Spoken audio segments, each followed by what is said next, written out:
Good evening, everyone. My name is Simmone L. Bowe, host of MenSpeak, a platform that is for men to help us ladies understand them, help us get along better. And I am so happy to have two gentlemen who have, well, one has been here from the get-go, from the very beginning, and that is our own celebrity chef. See, I got routed out the last time. I did not refer to you as a celebrity chef. So I'm going to do that this time so I could save some skin. The celebrity chef, Simmone B. Hall. He calls himself the culinary griot. Welcome back to MenSpeak. You know you are the godfather of MenSpeak, right? Oh man, I'm something. I don't know what it is, but I'm something. Thank you so much for having me. It's a pleasure to be here. I'm definitely super excited, and this one could be hot. Yeah. And I didn't realize that it was going to be this hot because I was trying to I figure don't know. out This all is these the most. shares and the comments. Yeah, And I was like, "Ooh, okay, we hit a yeah. nerve here. What's going on?" I don't know. I don't know. I might be a little bit quieter tonight. No, man, don't hold back. Welcome back to Men Speak, Troy A. Strawn. How are you? I'm splendid. I see Splendid. you laying back, chilling. I mean, you just ready for the ride, right? Yes, I am. The names will be made up, but the stories will be real. We were talking off air. We were saying, man, this is why it's so difficult to get men to participate on this show because sometimes you get a lot of criticism because we live in a small town, so people are like, well, why are they on the panel and what they've been up to, and all the X's and Vexes coming out. The next time you invite me on the show, I will be wearing a mask and my voice is going to be distorted so that I can speak freely. Yeah, Oh boy. there've been guys I've been trying to get on the show and like they refuse. They're like, you expect me to come on like with my real name and everything? You got to be kidding. They're smart. They're Hey, smarter than me and Simeon. well, I I'm love here it. for it. I'm an open book, and people that know me know that I live for this sort of stuff. Somebody got to do it. It's a dirty job, but somebody got to do it. So Listen, there we go. somebody got to be real up in the place. Yeah, for sure. So I'm really happy that you guys are the brave souls and you come out and you're going to be a part of this great discussion tonight. Marriage, myths, and men. I cannot wait to get into these myths, at least the top 5, and then y'all can add in whatever else y'all want to add in as we go along. But we have a special guest tonight, gentlemen, and he is someone that I really, really look up to as a spiritual leader in my life. And he's someone who has been around in that space for many, many years. But I've never found him to be one to beat you over the head with that. He's always been very real, very realistic in his approach, very practical, and very human and compassionate at the same time, which is, I think, why I admire him so much. And so I am going to pull to the platform Pastor Derek Benjamin. Welcome to Men Speak, Pastor Derek. I think you might be muted.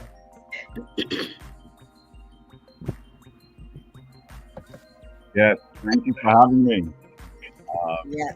Real pleasure to be among such esteemed gentlemen. Also, I thought you were talking about Troy or Simeon just with the introduction, but thanks a lot and congratulations too on your mentorship award, man. It couldn't happen at a better time to a better person. You Thank know, you. Thank you very much. I really appreciate that. I yeah, appreciate that. That was a surprise, but I'm it really was. happy. Yeah. I really happy that, someone saw what I was doing out there. Oh yeah, yeah. Well, it didn't surprise me. It's like overdue. You know what I mean? Hey, see why I love him? Smart man.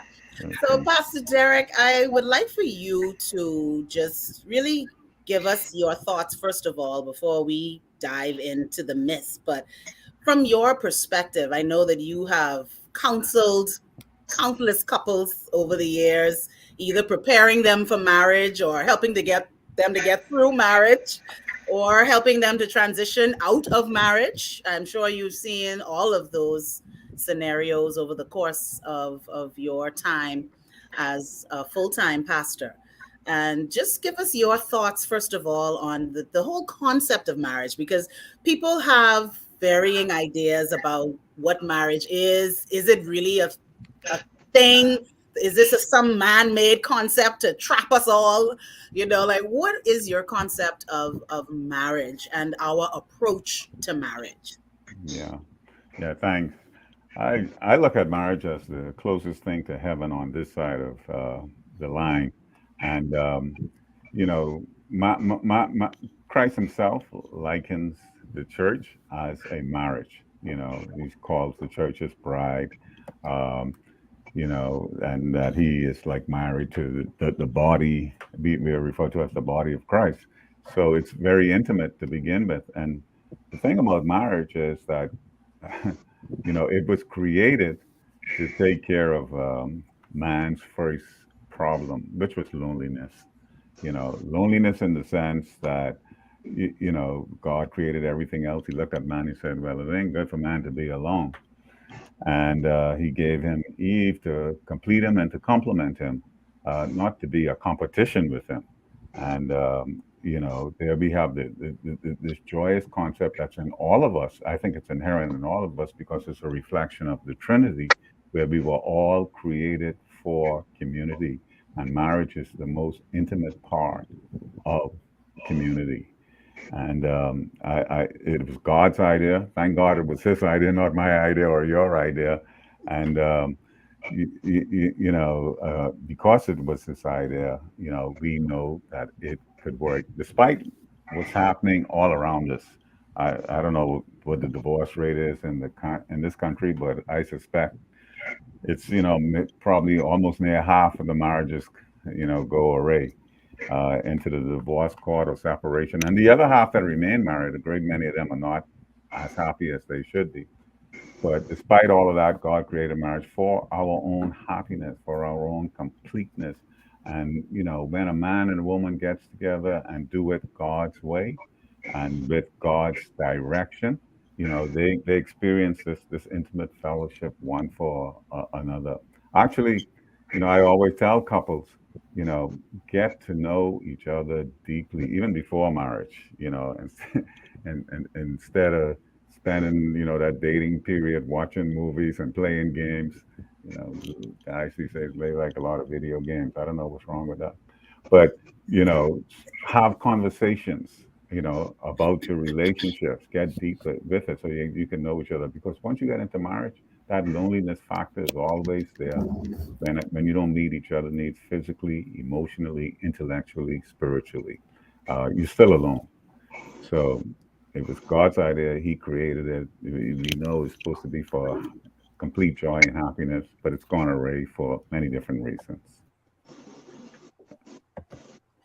So when you think about our approach to marriage and the way that society kind of sets it up for us, the way it appears is that, as you mentioned, there's a certain way that we may date. There's a certain way that we may make our choices of who we choose to marry. And then it seems to be some standard roles and responsibilities that seem to be assigned to men and women. What do you think about that current setup of the way marriage is set up for us today? And do you think we're set up for success or not in that framework? How long is this show? Couple of days. No, I think marriage by God's standard is set up for success without a doubt. Now, yeah, we got the culture and the pressures of our environment that comes at us. But I saw some of the myths that you wrote down. I can't remember them, but I know you're going to remind us. But I think one of the myths that wasn't on it was that a lot of people are waiting for God to send them this person, this special person. But I think that's a myth in itself. The scripture, I think it's a proverb. Um, Proverbs, I can't remember what it is, but um, it's one of the proverbs anyway, which says that a person should choose his friends wisely or carefully. Proverbs 12:26 says the righteous should choose their friends wisely. So it's a choice. God doesn't do this for you. The righteous chooses his friends closely. And if you choose your friends closely, but you think about your life partner. So I think one of the myths around marriages is that God chooses my myth for me. No, it's your decision. That's your choice. God placed that 100% on your shoulders. God is not going to put in the sky, marry Harry or wed Fred. That's not going to happen. That's nonsense to say, I'm not going to date, I'm going to wait. It's easier to move a car that's moving rather than one that's parked, right? So, God is going to lead us. He's going to guide us. He's going to give us guidelines, but ultimately, that's our choice. And I often tell young people, well, get active, in the dating process. But, that's one of the myths I think a lot of people have, and that there's, I guess, a slight part of that too is that like there's only one right person for me. Yeah, that might sound kind of romantic, but that ain't biblical. You know what I mean? That there's only one person in the entire universe for you. That's just not true. That's not even logical because if there was only one right person for everybody in the world, it would only take one person to make a wrong decision to break the chain for everybody else. So in your life, there are multiple people that God would say it's okay for you to marry. There's a million other people he would say, no way, Jose, don't go that way. So don't look out. You thinking perfection, or you're waiting for Mr. Right or Miss Right. You better be careful. Their name ain't always, their first name ain't always, right. But I think that those are myths that young girls particularly carry around, and that I think one of the biggest myths is that love is the only reason to get married. You know, love alone is enough for a marriage. Boy, I talk to a lot of people all the time who are getting married. I look at some of them and I think, ain't no way. Actually, I've actually encouraged a lot of them to say, no, no, no, no, y'all ain't ready for this yet. And I think I was counseling 3 different marriages maybe a year and a half ago, and thank God the young ladies listened to me and broke it off with the fellas because it just, you know, the spiritual backgrounds are not right. Their personalities are not right. They don't have the same amount of energy, the same amount of ambition. They don't even have the same values or goals. But they talk about if we love each other.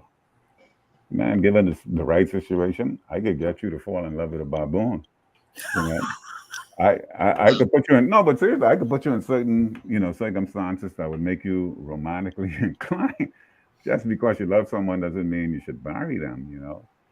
I think of a couple of girls who I dated before I met Terry. Man, if I had married some of them, boy, yeah. Uh, I, I tell you, man, God spared me. You know what I mean? But if you I just want, want going to I yeah, just want to go on the record now to say I like Pastor Derek already. You all know I'm See? not a fan. I'm not a fan of religious counseling and stuff. You all know that. I think the I whole world know. knows. But the fact yeah, that he is approaching this like somebody who live on earth. My dad always is saying Bahamian Christians is act like they live in heaven already.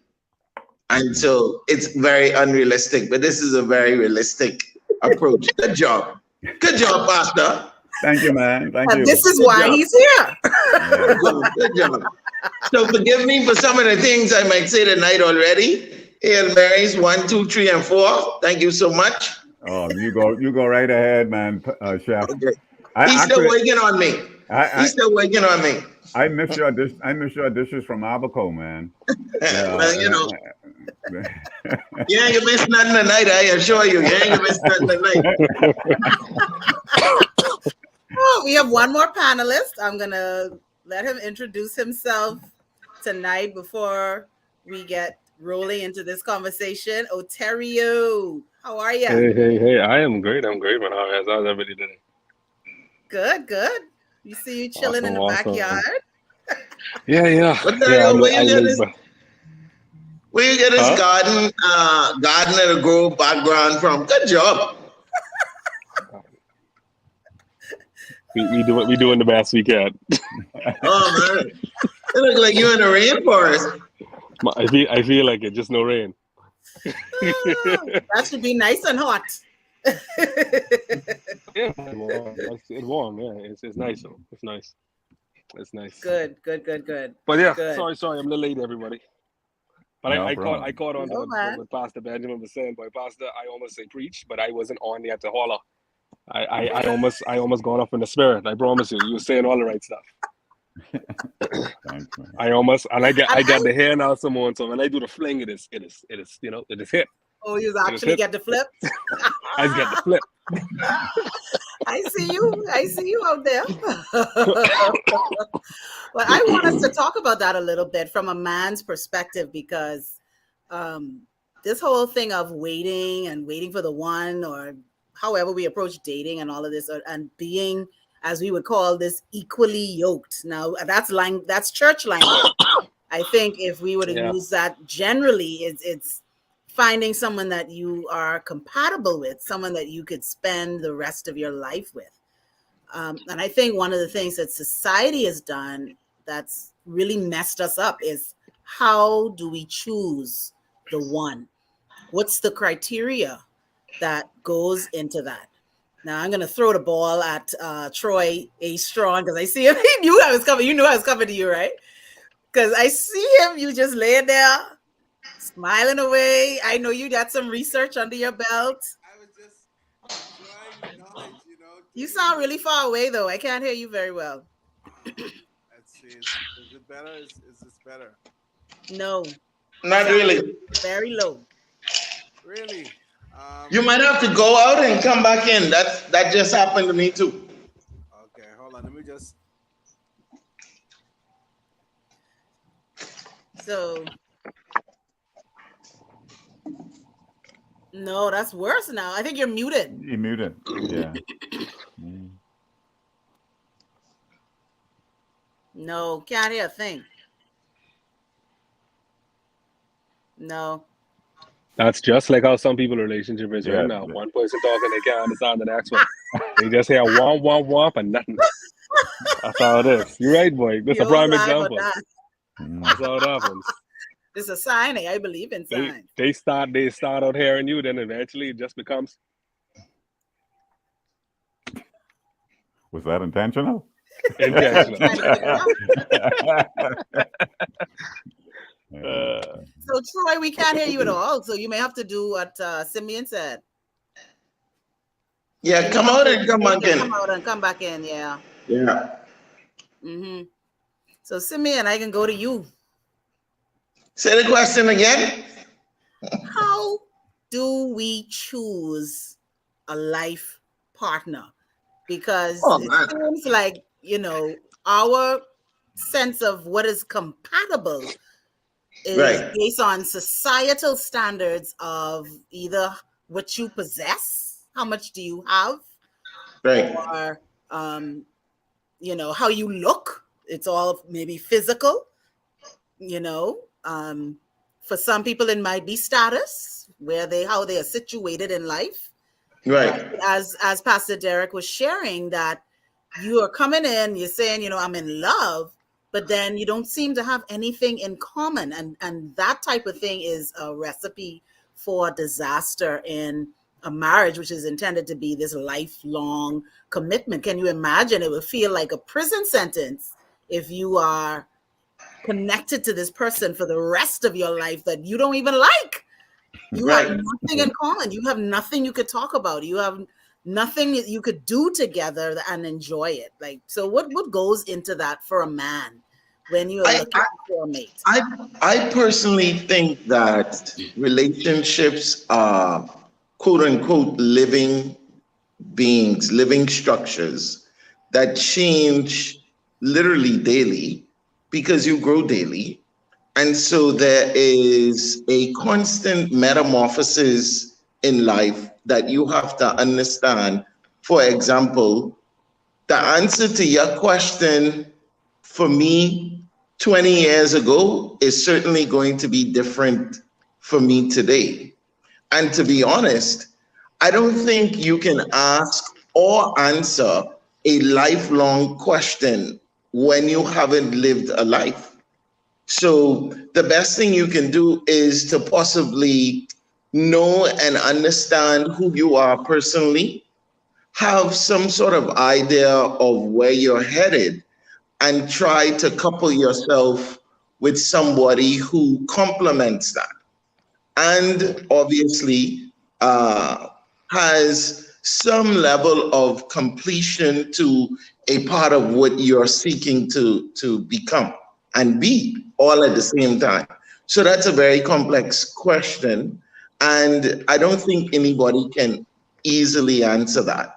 One of the things that I know, and I say this with my friends and people that I discuss, because, you know, if I wasn't a chef, I wanted to be a guidance counselor, 110%.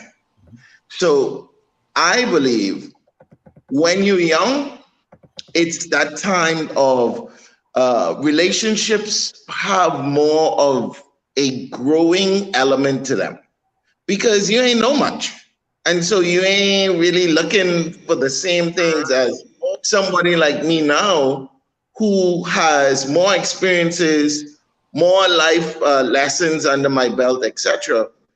What I'm looking for now and what becomes something that I know as a quote unquote red flag is totally different nowadays. The toughest thing you could do is date when you're older. I don't care what nobody tells you. The toughest thing on the planet is dating when you're older because you have sense. And you know when people shucking and jiving, you know when people ain't ready, you know, you become your own counselor through your life experiences if you're honest with yourself than when you was younger and you was dumb and you was crazy. You ain't know no better. She pretty and that's about it. She look good to me. Let's rock and roll. But now as you get older, then the answer to that question changes and people have to understand. Most people are in a direction for the course of their life, but they change. People constantly change. You cannot, if you look at something you complete today, 5 years from now, you might ask yourself, wait, what I was thinking. You know what I mean? Your looks change, your features change, your ideals change, etc., etc. If you are a growing person, if you're somebody who is not looking to complete this life journey in a positive way, then okay, this whole conversation ain't for you, because you content with being the same. But you have to definitely look for somebody who is a complement and a completion to a certain extent of where you want to be, what you're doing, what your focus is, etc., etc. If you don't do that, boy, I feel sorry for you. But we could all sit here right now in this space, literally. And for example, I don't know where I was, but I had written it down somewhere when I saw, for example, Patti LaBelle got divorced at 73 or something like that. Come on. First of all, you gotta be really sick of somebody to get divorced that late. When you're 70 something, you literally, that's your death partner. You're going down together. Him a whole life. Right?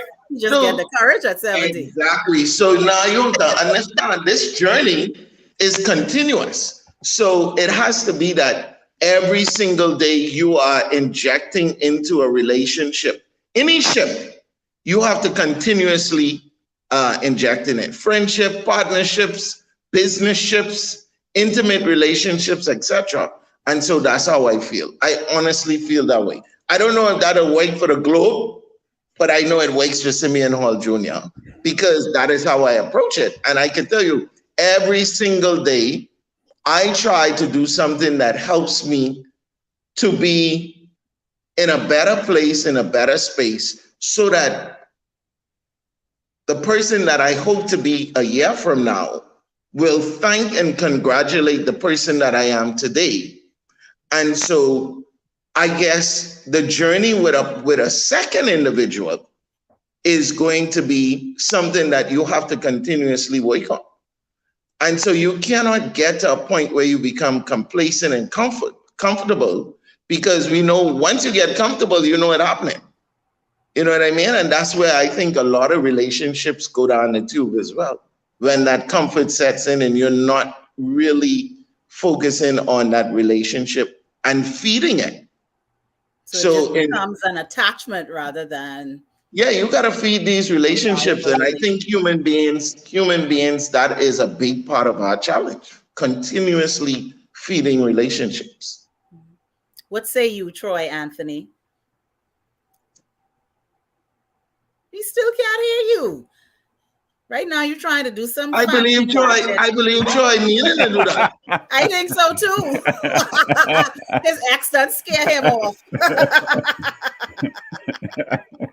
He needed to do that. I know. Press the button, man. You see the button.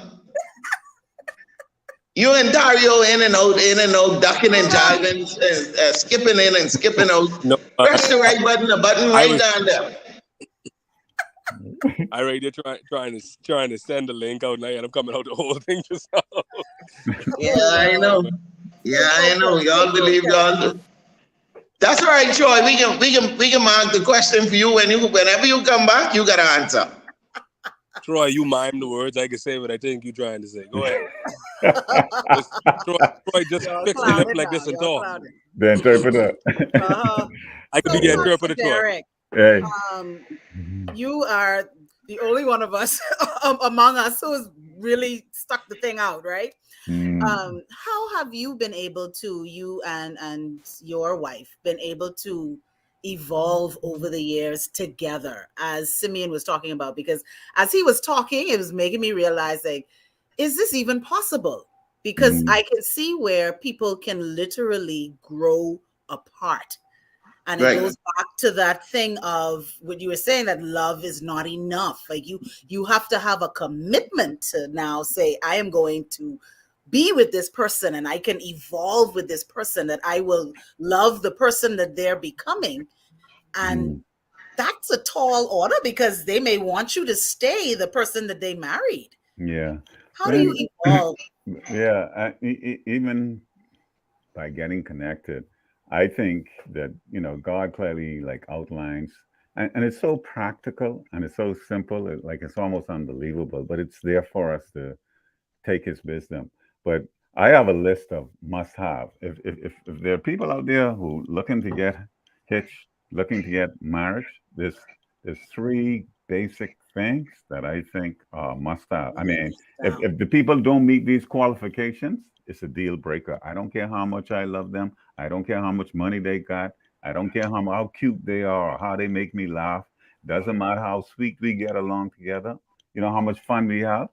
If you don't have these three things, it's a deal breaker. And the first and the biggest thing for me is, my wife or my husband that I want, they have to, we have to be spiritually united. That's a must.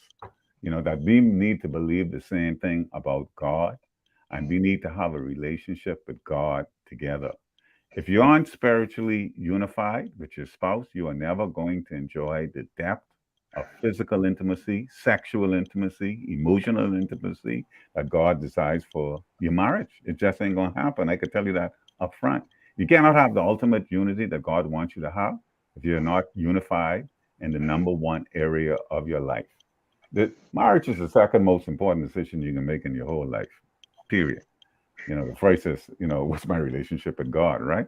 But your relationship to God is the biggest, most important part. But marriage comes, that next second, and I got a different worldview. I come from the biblical worldview. We may have all kinds of other things in common, but our marriage will be shallow our entire lives. There can be problems. So I want to be devil's advocate. We can't agree to disagree.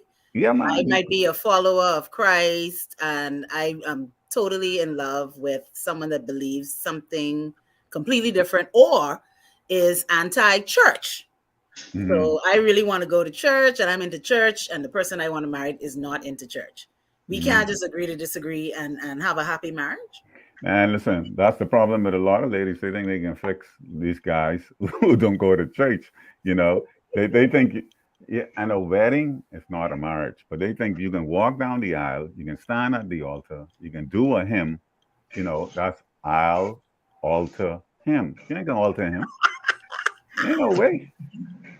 You know, they're like this bad boy. You know, missionary dating. That's what I call that kind of stuff, man. Go ahead. You know, have your day, have your time. You know, but listen, you know what the statistics out there are, and again, I think we closely mirror what happens in the U.S. But 1 out of every 2.5 marriages in America ends up in divorce, and it's basically the same thing around here, if you ask me. But you know what? That statistic goes down drastically. I'm telling you. Um, if you find a couple who attend church together weekly, who pray together, who read their Bible, the divorce rate drops from 1 out of every 2.5 to 1 out of 1,105 marriages. Now, even Island Luck don't give you better odds than that. You know, so, so to me, that's the biggest thing is the spiritual unity. I always tell my wife, and my wife always tell me, you better love God more than you love me, because the better you love God, the better you can love me. The more you love God, the better you can love me, right? So, I think that's true. yeah, and the scripture, you know, the scripture kind of defines that, and it talks about, you know, how could two walk together if they're not in agreement. But that's the first big thing. It's the spiritual Okay. unity. So let's hear the number two. Number two is we need to have, and Brother Hall hit on it, life purpose compatibility. You know, in other words, we have to be headed in like the same direction for the same reason, for the same purpose of life. That's Amos 3:3. You know, says, you know, can two people walk together without agreeing on a direction? Well, the obvious answer is no. You can't walk this way and you walk that way and we expect to walk together. That don't happen. I don't think people should be, well, you are not ready for marriage until you know the purpose of your own life. You need to identify, you know, what your life is, what your mission is, what your purpose is, what your calling, what is your vocation, why did God put you here on this earth. Until you know the answer to that question, don't even get married, because if you don't know what your purpose is and you get married to somebody whose purpose is totally different, you know what that is? That's trouble. You know, God put you here for, you know, for different reasons, man, and He shaped you, He guides you, He gifts you, and all that kind of stuff. But you got to be compatible in your life purpose with your partner. Otherwise, it ain't gonna work.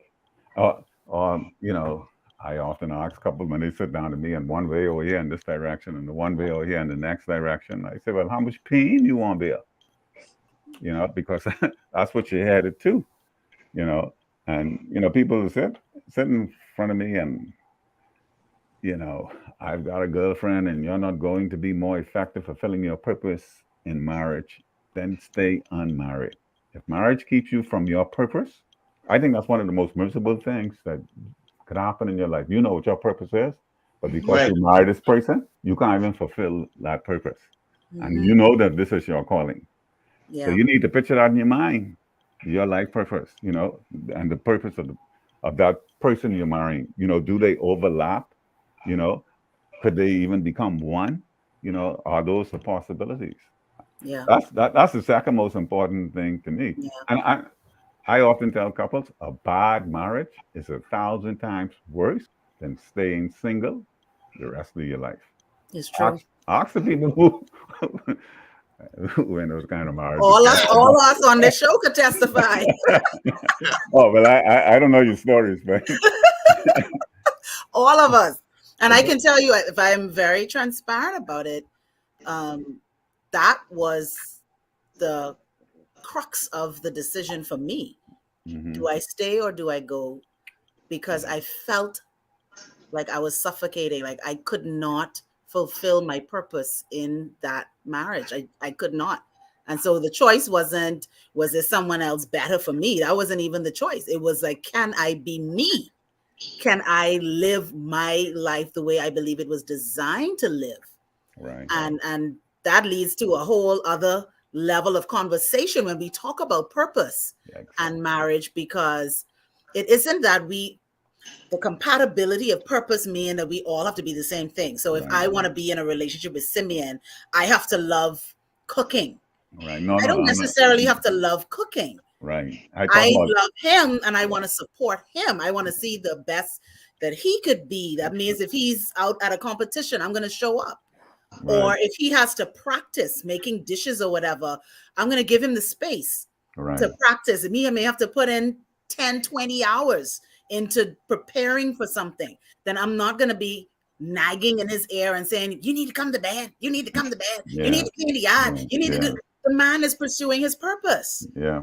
I need to give him the space to do that. When he comes and say, well, try this, how does it taste? I need to be open enough to at least try and say something, have an appreciation for what he's doing. I dated a girl who only thing she used to eat was curry.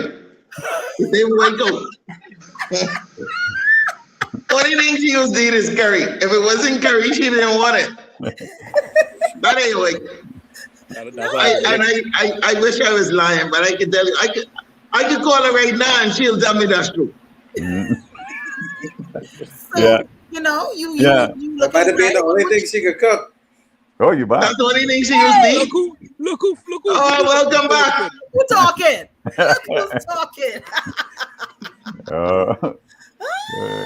Yeah, but Pastor, please let Pastor finish that last one before we go on, because I write notes and all. Oh, you write notes. Oh, yeah. But the third thing I would say would be, you got to be emotionally healthy. You know, and when I say emotionally healthy, I don't mean emotionally perfect. You know, because none of us are perfect, right? Simeon, you said, you know, you talk about the changes that happen as you get older. When you come into a marriage, everybody got to change. The husband got to change and the wife got to change. And I can tell you, I've had to change and my wife has had to change. And the truth of the matter is I've had to change a whole lot more than what she's had to change, you know. But that's just the facts of life. But we're all broken. And the thing about it is, you know, you are going to marry a sinner. And the thing about it, she or he is going to marry a bigger sinner. That's you. You know, so two imperfect people cannot make a perfect relationship.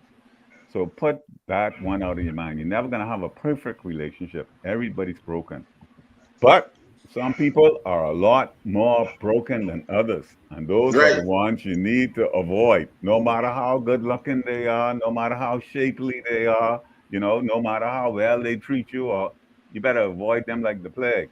You know, so you got to figure out the emotional health of the guy or the girl before you go dive into relationship with them. And study after study have shown that 80% of all separations and divorces, you know, because of one partner or the other, you know, they emotionally unhealthy. And you know, the book of Proverbs acts like a checklist of unhealthy emotions. I give you a couple of them quickly now that I think I can remember. But whoever I marry must not have uncontrollable anger, you know.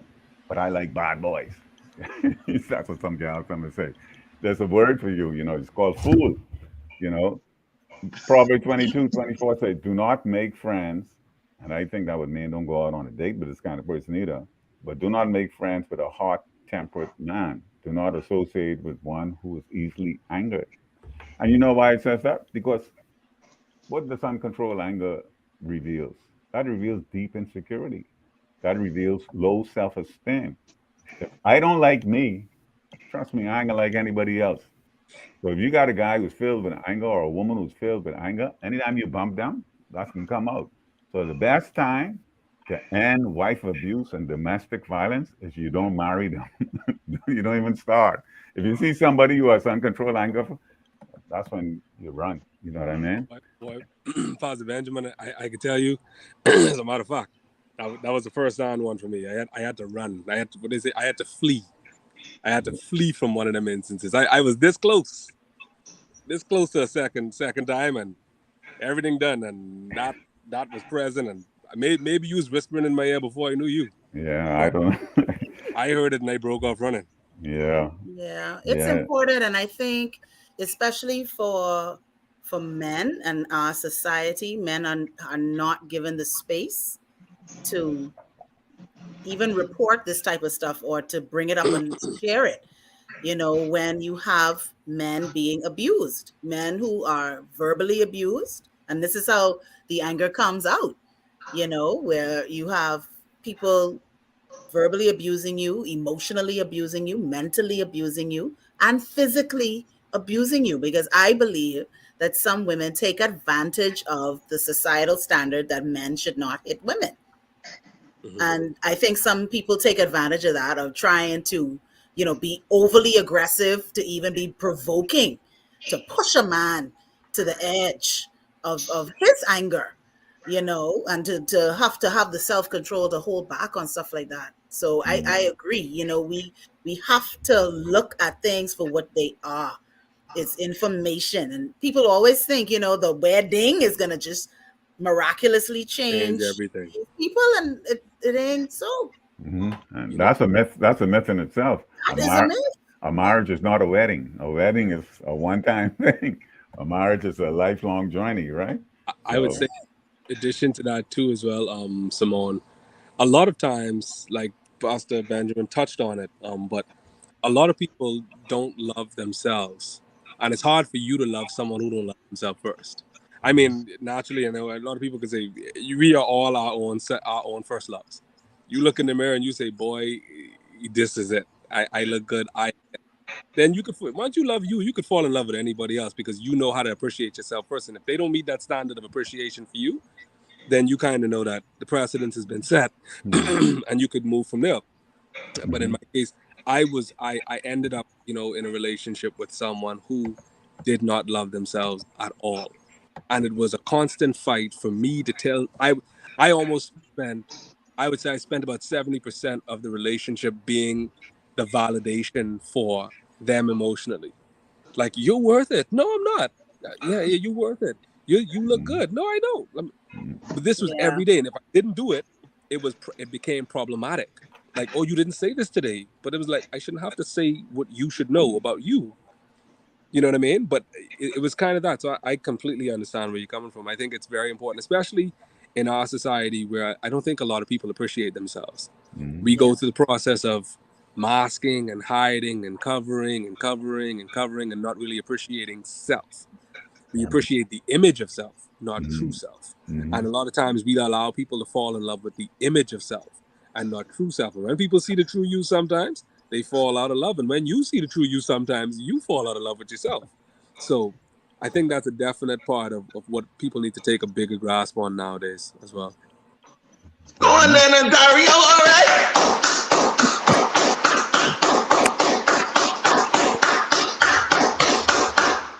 Okay.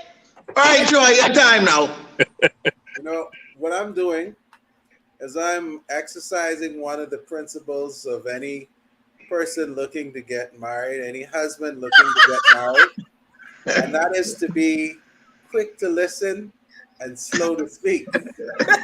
So I've just been listening to what everyone has to say and just taking it all in. Wait, somebody, Troy, blink twice if you're in trouble. Blink twice if you're in trouble. If somebody in the room with you and you can't say nothing, blink twice. We can send the police. I'm keeping it real, you know, because as we were talking, you know, I thought about the dichotomy between that's in existence between marriage. In one hand, it's great for persons to be young in marriage physically because of the benefits. But in the next hand, it's better for persons to be more emotionally mature. And our prefrontal cortex isn't even fully formed until we're 25. But yet some people are getting married before that. And when we now look at where we are now, where we are, as you said, your 20-year-old self, if your 30 or 40-year-old self could talk to your 20-year-old self, it would tell you a lot of things that you would definitely not do. Your 40-year-old self would say, run quickly. Because when you look at where you are today as someone more mature, one of the things I think hopefully you would have learned was patience. Human beings will try you. They will challenge you.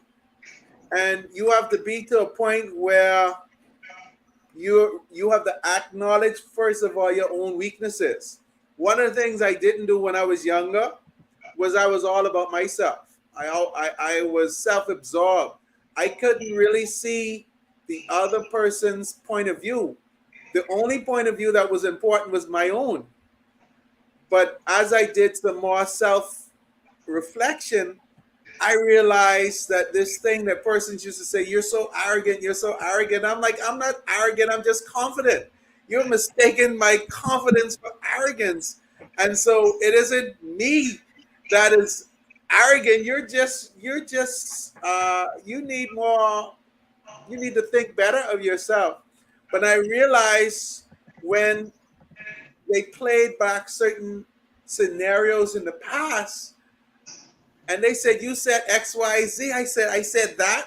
I couldn't believe it. My 40-year-old self couldn't believe that I said the things that I did, because in your arrogance, you just forget that stuff. That just that goes through your mouth, and just as it leaves, you forget it. And so, but when I now reflect at my age now, I realize, wow, I really wasn't an arrogant person. And so the danger for persons getting married today isn't that they don't love the person, isn't that they don't want to spend the rest of their lives with that person. They sometimes are not mentally equipped to deal with the nuances of knowing that, you know what, she needs to talk. What she's saying doesn't make a lick of sense, but she needs to express herself. So now I'm just going to be quiet and allow her to vent, because as men, we're natural fixers. We want to fix the problem. She'd say, well, this person did that and they shouldn't have done that. And you want to come in as a fixer to say, well, honey, I think you should do X, Y, Z. But then as you get older, you realize she doesn't even want you to try and fix her problem. She just wants you to be in the position to just listen to what she has to say and allow her to vent, relieve whatever stress she needs to relieve, and then just acknowledge her as a human being and then walk away. But when we're younger, we feel that we have that need to go and fix the problem right then and there, when in truth, in fact, all we need to do is sit back, listen, and allow her to come to her own conclusion of what the situation is. And after she's finished talking and venting, at the end of the day, she doesn't even remember why she was angry in the first place. But that takes a lot of years of understanding the other side of the human relationship. They say a woman's ways is past finding out. And we try to make the mistake of trying to find out. We just need to be there and listen and allow her to speak. That's all I have to say. Good job. I just want to point out that Ontario special rainforest setting is getting really dark. It's getting darker. All right. Ontario, you need some light now. Okay, you getting absorbed by your background. Yeah, we only can see her teeth now. I just think, you know. Well, that's all you need to see. That's all you need to see right now is teeth. But I think, Simmone, one of the most,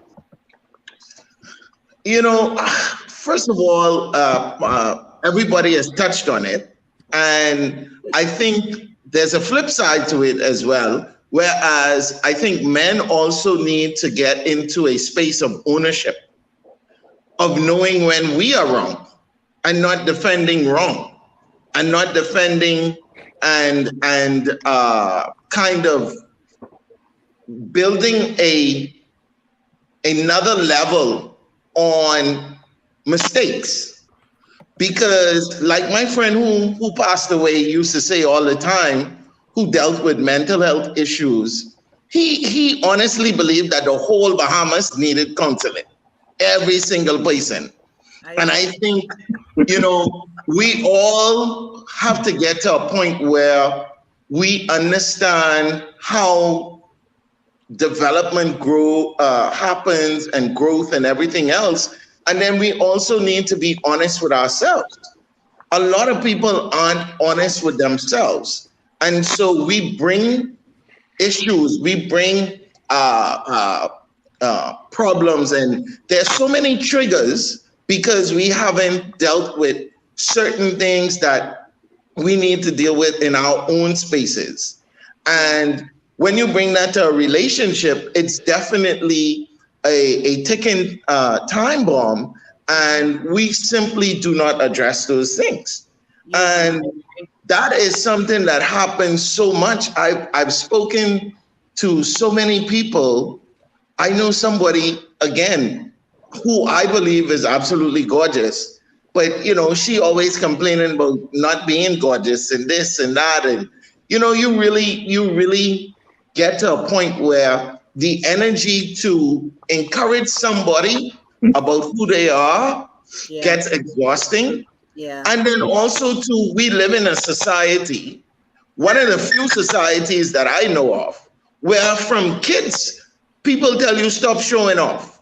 Yes. And stop showing off basically is stop being okay with who you are and appreciating yourself and loving yourself and everything else. So how, as an adult, you're supposed to get up and say, I am okay with who I am. Here I am, I bringing it to the table. Come and see me, come and be with me, etc., etc. But that's that's our culture. Stop showing off. Sit down in the corner there. Girls should be seen and not heard, and boys should do this and all these other stuff. So we create that as a part of our person, our character. It's in our DNA through osmosis and everything else, because that's what we say all the time. So when you bring that, and so as Troy was saying, there is a fine line, there is a fine line between arrogance, confidence, etc. And I personally think, that is something that you have to come to grips with. You have to realize when you're going too far and you are being arrogant, versus having somebody tell you or describe confidence and loving yourself as being arrogant, because we do that a lot here. That's why we've been so angry all the time. We some of the most angry people on the planet. We some of the most beautiful people on the planet, but we so snappy. Look at the little boy running around the wash house. He being a child, and before you know it, his mother got him in the corner, drape up. Yeah. He all scuff up in the corner because we like that. We like that. Everybody, but you getting beaten and all these other things. Come on, man. So when you bring that, you come date me. I can't date you. You're a firecracker. You can't date yourself. Try dating yourself. When last you been on a date and was okay with yourself? Some people try and go on a date with themselves. They mad before they get out of the house. They then late. They can't keep the date with themselves, etc., etc. So how you want to bring that to somebody? It don't work. But we have to take responsibility on both sides. MenSpeak isn't a platform about just blaming. It's also a platform for us to take an inner look at ourselves and see what we've done wrong. And the last thing I'll say on that is that people need to stop measuring you for what you used to be. So, for example, your ex from 5 years ago, she might be on this listening now and say, but that boy is a dog. Excuse me, ma'am, I was a dog 5 years ago, okay? I was a dog 5 years ago. I'll stand up and say I was a dog 5 years ago, but don't say to the world I'm a dog now. that after 5 years, I still the same dog. I understand. I might be a smaller dog now. He's a I dog. was a Rottweiler then, now I a little poodle now. So He's a come on. puppy. He's a Yeah, puppy. you know what I mean? Get a break. But we don't allow that. We don't allow for growth with nobody. No. Nobody. Once we know you, once we experience you once, that's it. People will ask you, somebody will go, I'm sure somebody will go to my ex-wife. Well, my ex-wife is probably a bad example because we cool. We don't have no issues. But somebody will go to somebody from your past experience and they'll ask them how you are. And to be honest, the true answer is, well, we had some issues then, but that was 10 years ago. I don't know what he is. I can't explain it. I ain't been with that man for 10 years. I don't know. But we don't say that. We'll go there and talk, but how it'll make it seem like this happened last week Tuesday. What about those new acquaintances that want to know about your past experience? Well, again, but what are you diving into my past for? Are you diving into my past to kind of get some idea, or are you diving into my past for gossip? What are you diving into my past for? People change, people evolve, for ammunition, for future needs. Exactly. Hey, and don't get me wrong, some people might be the same exact person they were 10 years ago, but my God, help us, Holy Ghost, if that's what the world think about us. They think My friend Ruckus is in the house. Lord of mercy. Creating a ruckus. We have a pastor here, you know. I'm enjoying myself. I need you to come for your good member.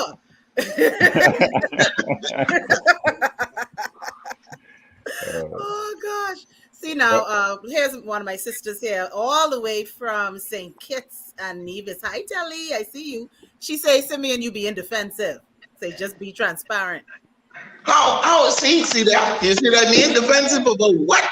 I think she's missing the point. I feel what you're saying, because sometimes you weren't the perfect boyfriend in a previous relationship. You weren't the perfect husband. And you may have learned from those errors in your past, but persons still want to, as we say in the Bahamas, pull your file, and not realizing that we grow. You know, some people learn from their mistakes. They learn from their things that they needed to work on, and they actively work on those things. And so when you're in a new relationship, I tell people all the time, the me that you're dating today is different from the me that I was in the past. And I purposely made a change in my own behavior so that I can be the best person I can be. But when persons constantly want to remind you or delve into those areas of your past, it's uncomfortable, because that's something you left behind. And so you're not going to carry that baggage with you. You're going to move forward and say, you know, I'm a better person now. I know what I need. I know what I need to do. I know the things that I did that I shouldn't have done. And I've learned from those past mistakes. And so I think when you find persons that constantly asking you about how many people you've been with, what did you do with this one? What did you do with that one? It's uncomfortable. Yeah, to be honest, I'd like to say something too, is that go ahead. I think a lot of people nowadays, they treat you like you're a mistake. They don't ask you about it in some cases. They would get the information, they'd hear something about you, and as opposed to presenting you with what it is that, you know, they think now, because it's all an assumption at this point. Like Simeon say, you was a Rottweiler before, now he's a Chihuahua. He's a little pocket poodle. But you treat him and you address him like a Rottweiler. And eventually, without him knowing, he ended up just acting like the Rottweiler you treating him like, because in his mind, I trying to be a Chihuahua now. But why is she addressing me like a Rottweiler every day? She barking at me big and I barking small. And a lot of times, a lot of people treat you like what they heard you would be like, versus saying, you know what, I met this person that is this way and that is treating me this way and that is that way, but I heard he's done this before or she's done that before. And they go about they adjust their treatment to you unbeknownst and treat you like what they heard you are like and neglect or remove themselves from ever really getting the full version of who you are or who you've matured into.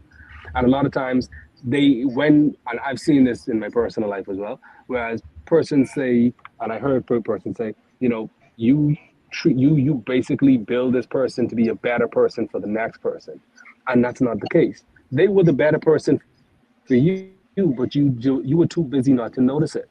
So the minute that they left you, they gave the same poodle version of themselves, or the little pocket poodle version, to this new person who actually pays attention and sees the pocket poodle version and not the Rottweiler version you heard about and ignored the poodle version you had in front of you. So I think that's another factor of relationship. And I mean, I think that happens because we're on a, I don't want to say it happens because we're on a small island, but I think it happens because of social medias and circles and a lot of things where people don't really date you. They date your image. They date what they hear about you. They date you because of before they even talk to Simeon, they may ask three people, you know what, Simeon? Yeah, tell me about it. Tell me everything. Before Simeon can say, my favorite color is purple, she doesn't know that. Before Yeah. Simeon say, I like lemonade with a little spit, she doesn't know that because she asking all these questions. There's You watching nothing all to his explore. reels. Right. There's nothing to explore. There's nothing to discover about him anymore. So everything is, I already know. What else you got? And again, that definitely leads to a failure in relationships because when you have nothing to explore, nothing to find out, nothing to venture into together and collectively, you have nothing. You don't have a relationship. You have an arrangement, and the arrangement will end faster than you know. So that raises a question for me, and this is something we think about, right? Because sometimes women tend to, and I think men and women do this. We tend to feel like, in the spirit of transparency, you're trying to get to know someone, that you need to quote unquote spill the beans of everything that you've gone through in the past and everything that you dealt with and all this other stuff. But sometimes it seems like less is more.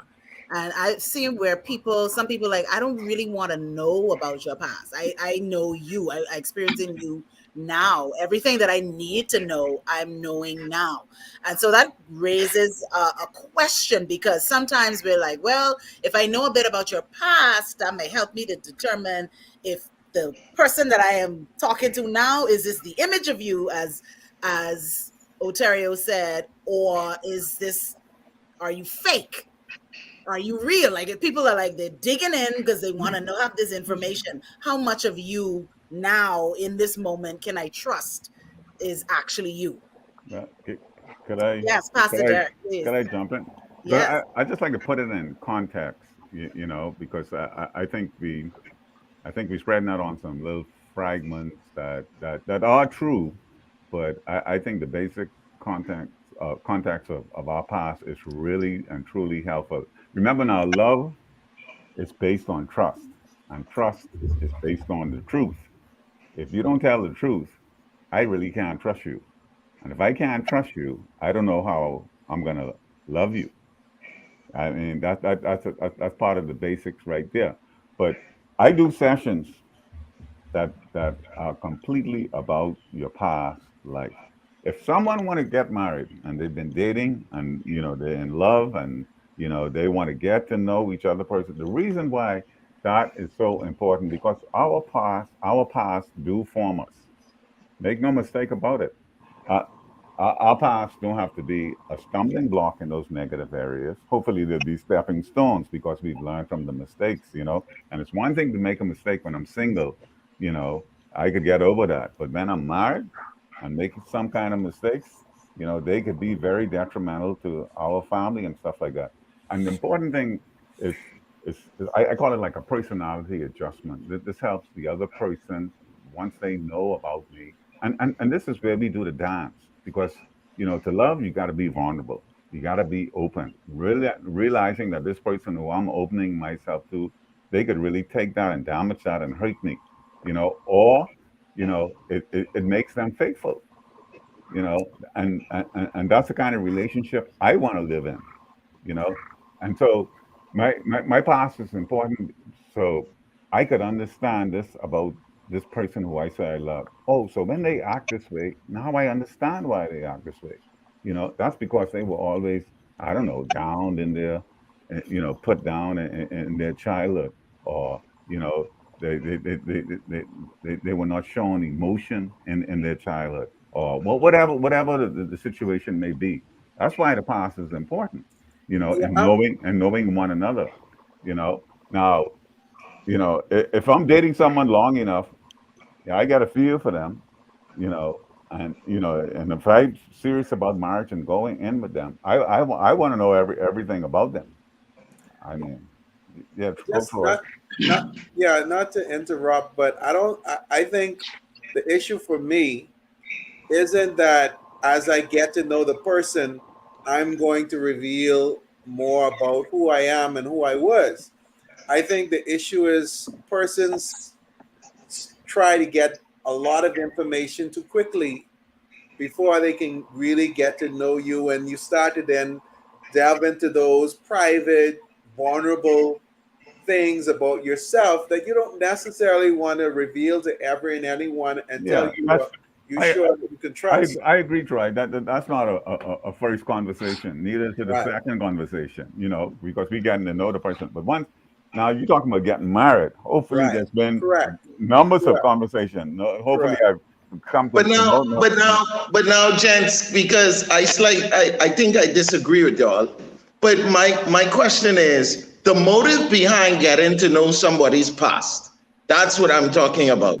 If you're using that to make assumptions and to make guesstimations of who you are today, what is the benefit of knowing all 15 people that I used to date in the past? What's the benefit of that?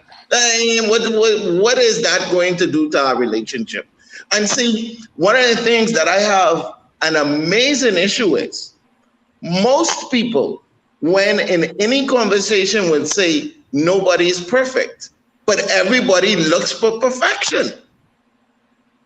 How you can say nobody perfect, but you looking for me to have had a perfect past? First of all, if you lay out your past and I lay out our past, the two of us dirty. So what that doing? If you're using your past to understand, if you're using your past to move forward, if you're using your past so that you can relate to somebody, that's totally different than using your past to say, okay, well, I mistreat my ex-wife 15 years ago. So that means now, as an adult human being, you believe that I can mistreat you 15 years later? Somebody put in the comments just now, do people really change? How you mean if people is change? Is that even still a question? People grow every single day. There's a difference between stumbling blocks, like you said, and stepping stone. Any proper adult, I believe, will not be able to say the same things about themselves 10 years ago. I'll make a point, and I think I said this to Simmone. Before the pandemic, one of the most common HR questions in an interview is, where do you see yourself 5 years from now? Well, life has told us that you can't really be certain about 5 years from now. So you will now have to look at a different question. You now have to look at a different style of getting to know and understand people. If you could say with certainty, first of all, if you really think about it, it's a stupid question because it makes it seem like there is certainty in the future, which there is not. So if there is no certainty in the future, how do you now say that the past has made you, no matter how long ago it was, it has now made you exactly to who you're going to be? And you Simone, don't even know that. And I Simone, disagree with that. I Simone. disagree with anybody diving into your past to a point where they believe that is who you have to be today. I disagree with that. Yeah, I no, think no, no, no, no. But I don't think we're disagreeing. What I'm trying to say, let's keep things in context. You know, why is the past important? And that does not mean that I share every little detail of my life. And besides, this is the person, I'm becoming to know. And so they need to understand, what my family background, how I grew up, what are some of the things that influenced me? Why am I maybe selfish? Why am But I? why? Why, Pastor? You have to help me understand that. Why? Yeah, I could have had the worst family upbringing and background on the planet. But right, I personally, right, at right. this point in my life, I can be beyond that. Yeah, So you that could. doesn't necessarily play out for every single individual. Yeah, you could be beyond that, but I guarantee you, we all default from where we came from. I do it. I don't agree with that. I Yeah, don't yeah, agree with that at all. I agree with that. yeah. Oh, yeah, without a doubt. I don't agree with that. I And don't agree with that and the because I know people who came from perfect structures. If no you one come, dive into that, no if you one come, dive no into one that, come from, no one come from a perfect I structure. know people who came from No, perfect structures, no man, textbook structures, and they worse than a drunk rattlesnake. textbook So you structure. can't tell me that. I'm so sorry. I Yeah, disagree. Y'all know I always disagree at least one yeah, person on the panel. yeah. So I absolutely disagree with that. Yeah, I that's think fine.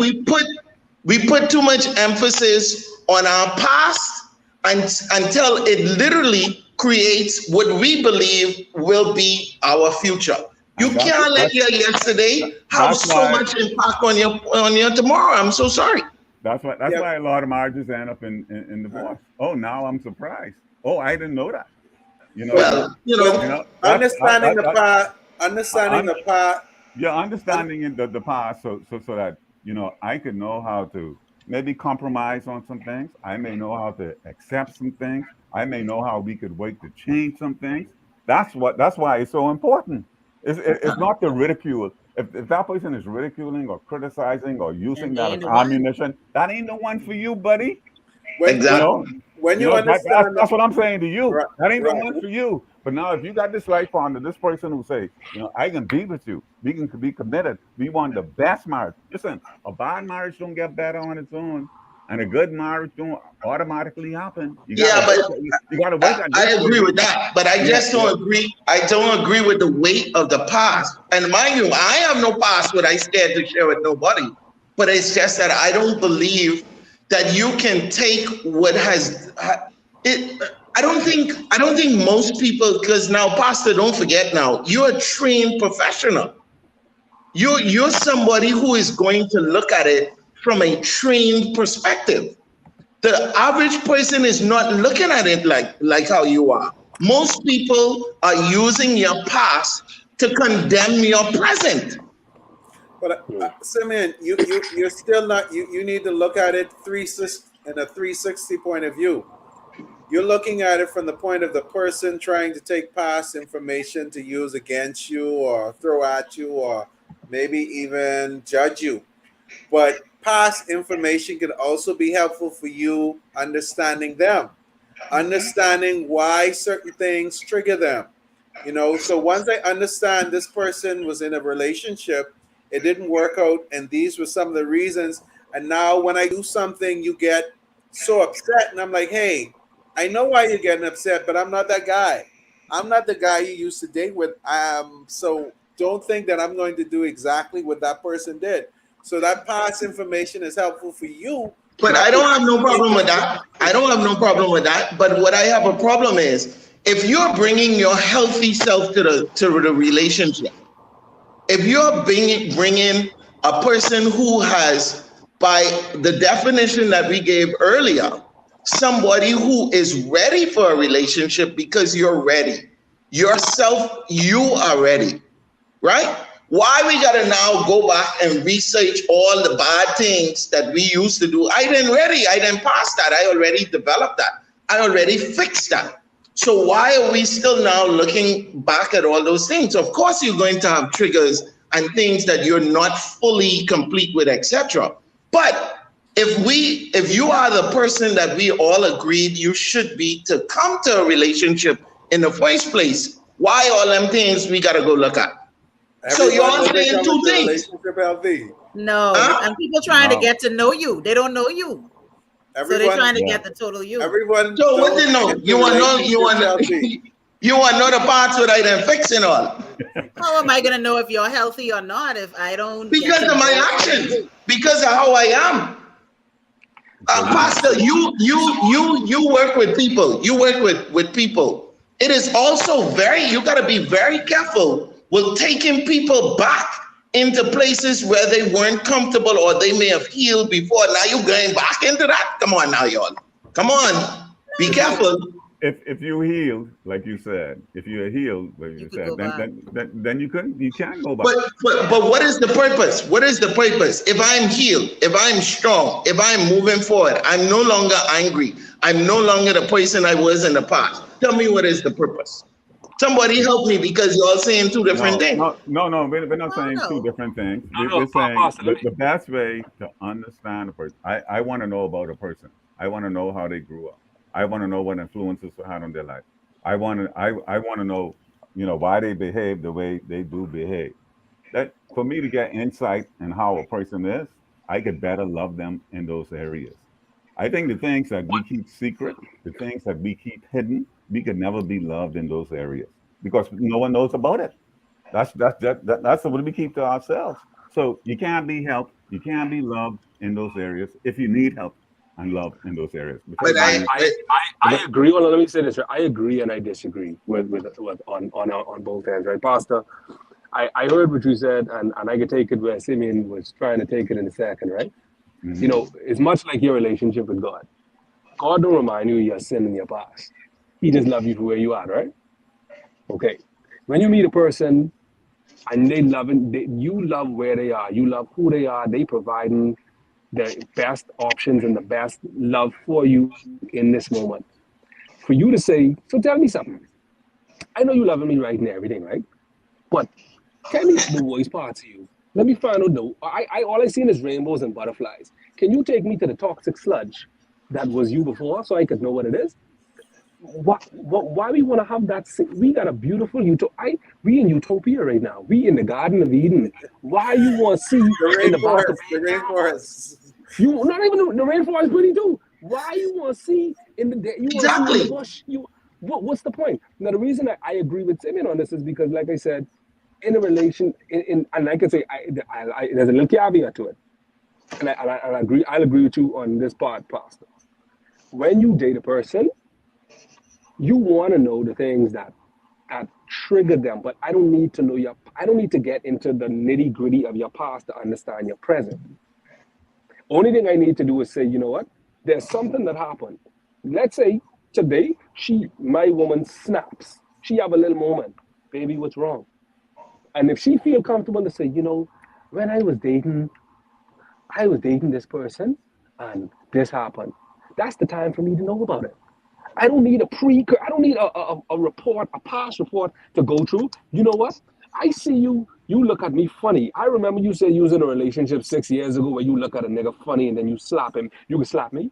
No, that is not what a relationship's supposed to be. And that's what people want.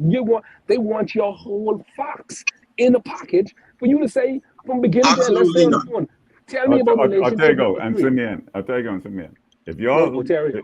Ontario. sorry, Ontario, Ontario. man. Sorry Right, about that. Well, my there you bad. go. Yes. Yeah, my bad. I apologize, man. 100 times I I got you. apologize. I got you. I got you. I'm writing that down. Too late now. Well, there you go. Simeon is We the always advocate, get one man. new word every show. Yeah, Every show. Well, there you yeah. go. But what I want to really and truly ask you now, you just don't go into a relationship. Yeah, I don't believe you guys date someone without wanting to know, you know, something about their past, about how they grew up. I'm not talking about getting into the nitty gritty of what you guys are specifying, but I'm talking about, okay, it, even in trying to learn just how compatible you are, or what values you have, and where do they stem from. Me and this person can we grow together because of the way that they were brought up, because of maybe some of the things that went on in the home or at school or wherever in their personal life. I mean, those things are just basic, sensible, foundational things that I think you ought to know about a person, because the better you know a person, the better you could love them, my friend. I could say this to you, Pastor. I seen people from multiple religions get married, cross religions, and they live happily ever after just as good. I think it's not a matter of knowing a person's past; it's a matter of knowing a person's character. When you And meet a person, I would say this: right? there are Go ahead, many sorry. non-Christian marriages that work That perfectly work, well, and you right? know why? Because Why? knowingly or unknowingly, I can guarantee you they're following some biblical principle. Not all the time. Some people wake up with ghetto parents who smoke and drink and cuss all day, and the other one is the pastor's son or the pastor's daughter. But they still found a way to make it work because that they have a mutual interest and a mutual bond. What I'm saying to you is, at the end of the day, right? As we meet each other, you and I could become best friends. Hmm. I don't know how old you are. Some people may look at us and say, "Yo, it's impossible for you all to be good friends." But we could become that because of our character. That's what bonds people together. We have mutual interest, mutual character, spiritual alignment. Those things transcend all of the past occurrences because you could have a person who was a convicted murderer, and he could be the most loving father and the most Of course, loving husband. He could be a lot of things. He of could course. he could have killed a woman, but he could be the sweetest man to the woman he with. You understand what I'm saying? So your past does not designate who you are. It, No, it, I it does never assist. said it did. What I'm saying, no, no, I'm saying, but I'm Yeah, saying that's how people. This is what the argument that yeah, we're presenting is. In relationships, people look at your past to determine who you are now. yeah, and Not that's hold on. wrong. I agree with you. That's That's what I'm wrong. saying.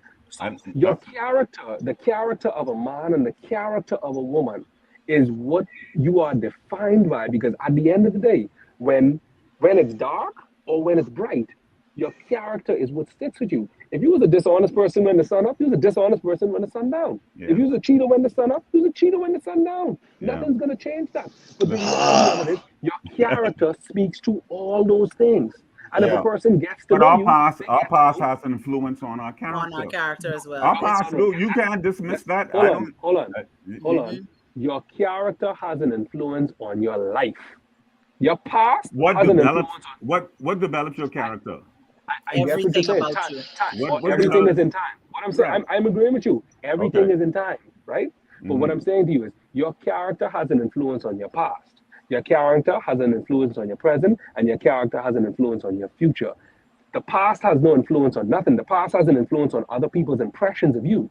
No, that's No, I'm that's just not saying absolutely true. that. false. That's Your No, past no, absolutely let me influences false. your You, finish. Let character. me you, finish. you can Let me get a finish my whole. predictor Hold of on. your Let me future by let me understanding finish. your past. Yeah, Let Yes. me yeah, finish my yeah, whole point. Let yeah, me finish my whole point. Let me yeah. finish my whole point. Hmm. As it pertains to the passage of time, the only thing that is consistent is you. Time keeps changing, time keeps moving, time keeps rolling. Am I correct? Yes. So the only thing that time captures is moments. A moment that had something happen that you remember and Simone remember and and Simeon remember. That's a moment that you could say, Ontario did this. Okay? My past occurrences are they build my character. Yes. My character is built by my experiences, whether they're good or bad. But at the end of the day, my character every single day determines what my future is going to be. My character determines what my present is. Because I could have had a bad Of course, past. I could get beat up every day. of course. But I could make the Hmm. decision to be like, I will never do that to somebody. That's my character. Hmm. That's at the end Ontario, of it all. Yes, sir. a buddy of mine 7 years ago told me something that he learned at an HR seminar. And to this day, I've never forgotten what he told me. He said, they told him at this seminar, past behavior is indicative of future performance. And while I know there are exceptions to the rules, I seldom find those exceptions. And so if I, for example, I'm in management, if I have a team member who's a go getter from the start, who's really involved, more than likely as time goes on, they're going to continue to be a go getter. But if I have somebody who just is not energetic, starts off coming to work late, has no kind of interest in what is going on, I seldom see that person suddenly convert and become a high flyer. And so while your past isn't a guarantee of your future, it allows persons to make a decision based on, this guy used to be a wife beater.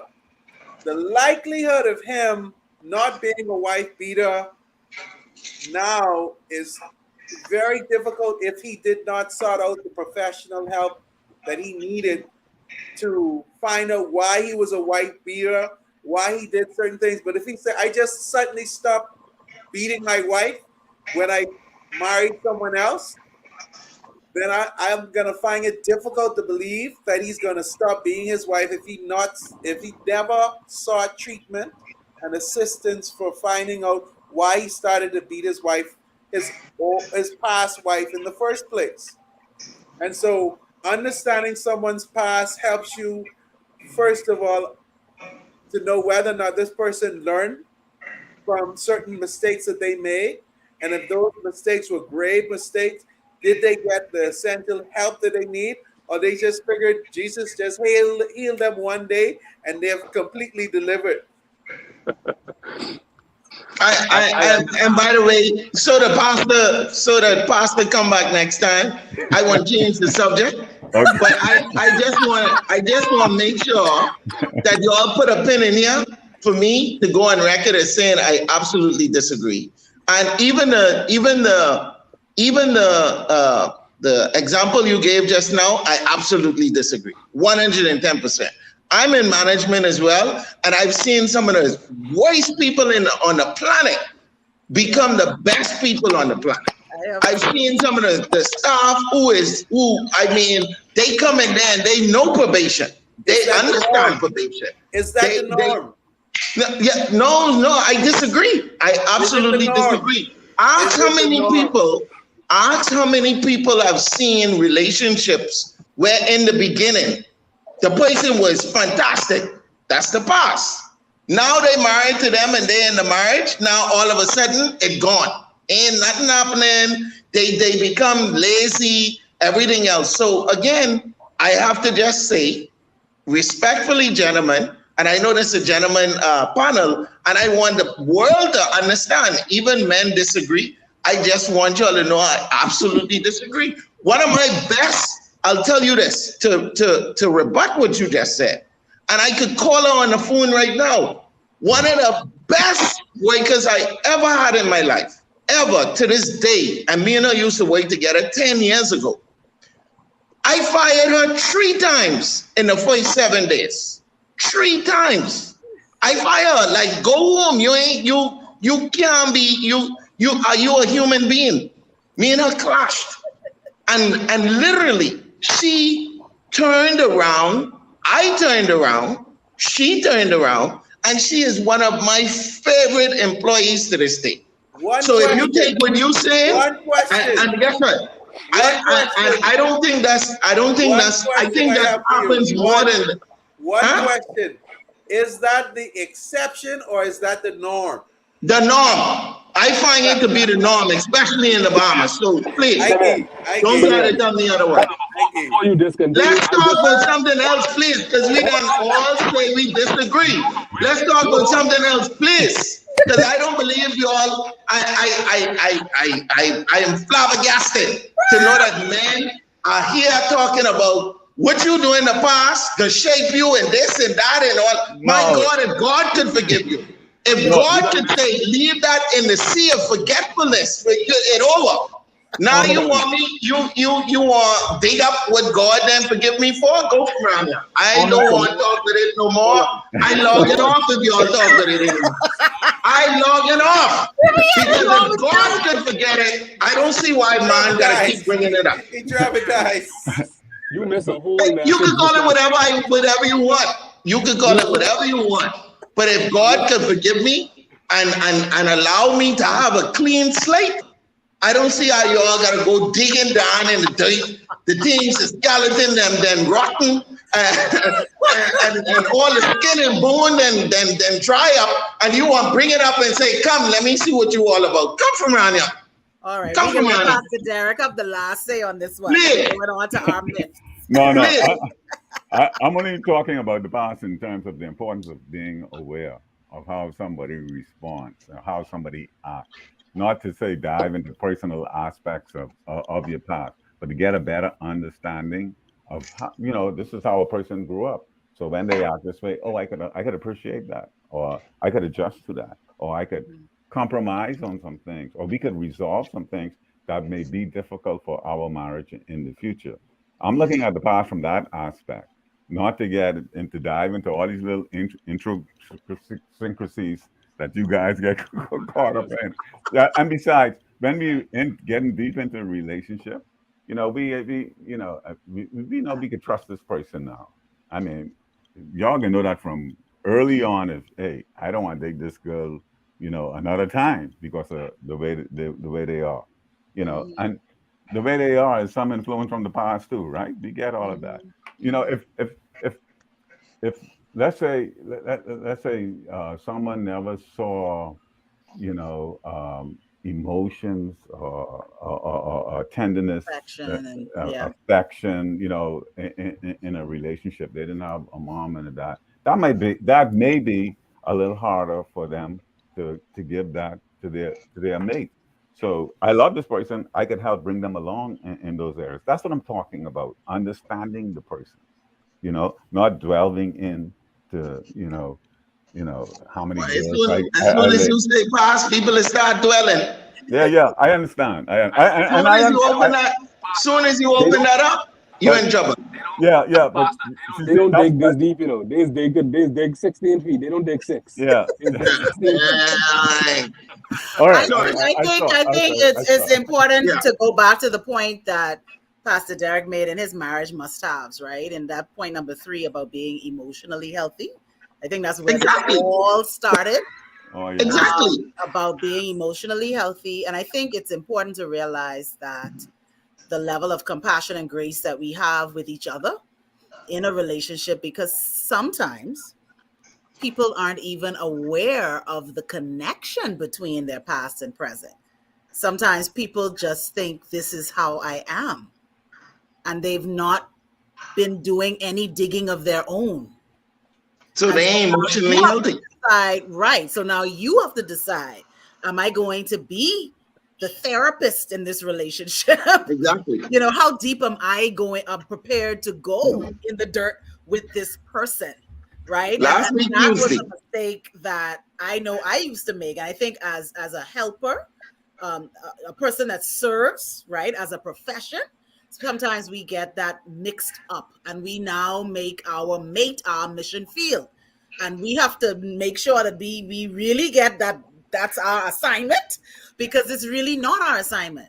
You know, what are we getting in this relationship for? That again goes back to compatibility. If you're not on the same wavelength emotionally, then are you going to be in it on the long haul as this person makes their discoveries and evolves? And then what if they don't? What if they Right. don't make those discoveries and they are quite satisfied that this is who I am? Are you prepared to love them unconditionally? So I think it just goes back to that point. I think that, yes, we do have to get comfortable about sharing certain things at that point when it comes up, or if it comes up. I think as people interact with each other, as Oterio said, you are going to learn about their character, and it will come out. No matter how you tried it, it's going to come out, and you're going to be able to connect the dots. So, as our time is winding down, we want to hit some of these other myths. We did talk about some already. I think this has been very rich conversation. So, here's myth number 1. Men. Men don't want to get married. That's the myth out there. Men just want to be players. They just want to be out there and sow their wild oats. They don't really want to be committed. They don't want to be tied down to one person. Men, talk to us. Is this true? No, no, it's right. not. Troy The say per- no. yeah, that's the perception. Statistically, men do see the value in being married. The issue is when they want to be married, because most men know that there are some things that are required for marriage. It's not just about affording a wedding ring and then walking down the aisle. And so a lot of men try to get certain things prepared ahead of time. And so when they see men hesitant from not wanting to get married right then and there, it's because they're simply not ready. And women believe that they're not emotionally ready, but there's a lot of things that needs to be involved before we decide to go that path. And then, of course, there are the men that are living just as if they're married. And so the practicality is, why do I need to marry you when I'm experiencing all the benefits of marriage? Well, now I have a question on that note, not on that particular one, but the point you made before that men don't feel like they're ready. And I think that that comes from this again societal expectation that a man must come turnkey. A man has to come with his house. A man got to come with his life together. A man got to come with his car, his solid career. Like it seems like, and I'm just That's throwing what this. the women thinking. That's what the Yeah, women. that's what the women seem. Okay. Some women seem Uh, to think Huh? that a man has to come turnkey, and there it doesn't seem to be like I would say in your days, Pastor Derek, where a couple would come together and grow together. Like you actually will save and buy the house together, save and buy the car together. Like it doesn't seem like that's the way people want to go today. It seems like the man got to have it all together before you could talk about marriage or even dating. mm. Oh, so Any comments on that? I, let me jump in here, Simeon. That's all right. I see them, Pastor. No, Well, well, notice to the I ain't say nothing. Comment say the woman only come with a bike. oh boy. I don't know if that's a myth or if that's just an attitude that's out there. I I think, boy, you can look at this in certain tiers, younger people, older people, middle-aged people type of stuff. And I think there's a lot of identity crisis going on with the younger generation, that XYZ generation, maybe not so much the millenniums, but them trying to discover and find out who they are and what their purpose and what their role in life is. I think a lot of confusion is around that. I think if you're like around 35ish, 36, 37ish, and older, I you know let me just say this. Let me say I believe it's intrinsic in all of us because of what I said from the very beginning. Nobody wants to be alone. And that's a valid question that Troy asks, because this is what I usually ask couples when they come to me and they want to get married. I ask them, what do you want out of marriage life that you can't get out of single life? I mean, if you want to have sex, you can have sex, right? If you want to shack up with somebody, you can go do that. You don't have to get married to do those kind of things. So what, what do you think the common answer to that question is when I ask them that? Security, I guess. Security? Yeah, yeah. That's Status. status. I haven't heard that one yet, but yeah, it's probably out there. But Yeah, they don't want they ain't want to admit that part. yeah, probably. But a lot of people looking for commitment. I want to know that you committed to me and I committed to you. You know, a lot of ladies they tell me, yeah, I could give you my body, but I can't get your name. You know, they feel bad about that. What you throwing on the table. I believe men want to get married. I honestly believe that because we want to take care of that loneliness factor in our own hearts. I don't think a lot of us know our purpose and our reason. I well, listen. I believe there's two dominant false narratives out there that are just killing men. And like I said, if you're in that older generation, like 35, 37 and older and up, you know, I think one of us mentioned that tonight. We talked about a little bit of machoism. This is how men grew up. This is how men's supposed to be. And then I think for those who are under that age, we got this now gender flat, curd. Anything the man could do, the woman able to do. That's prevalent.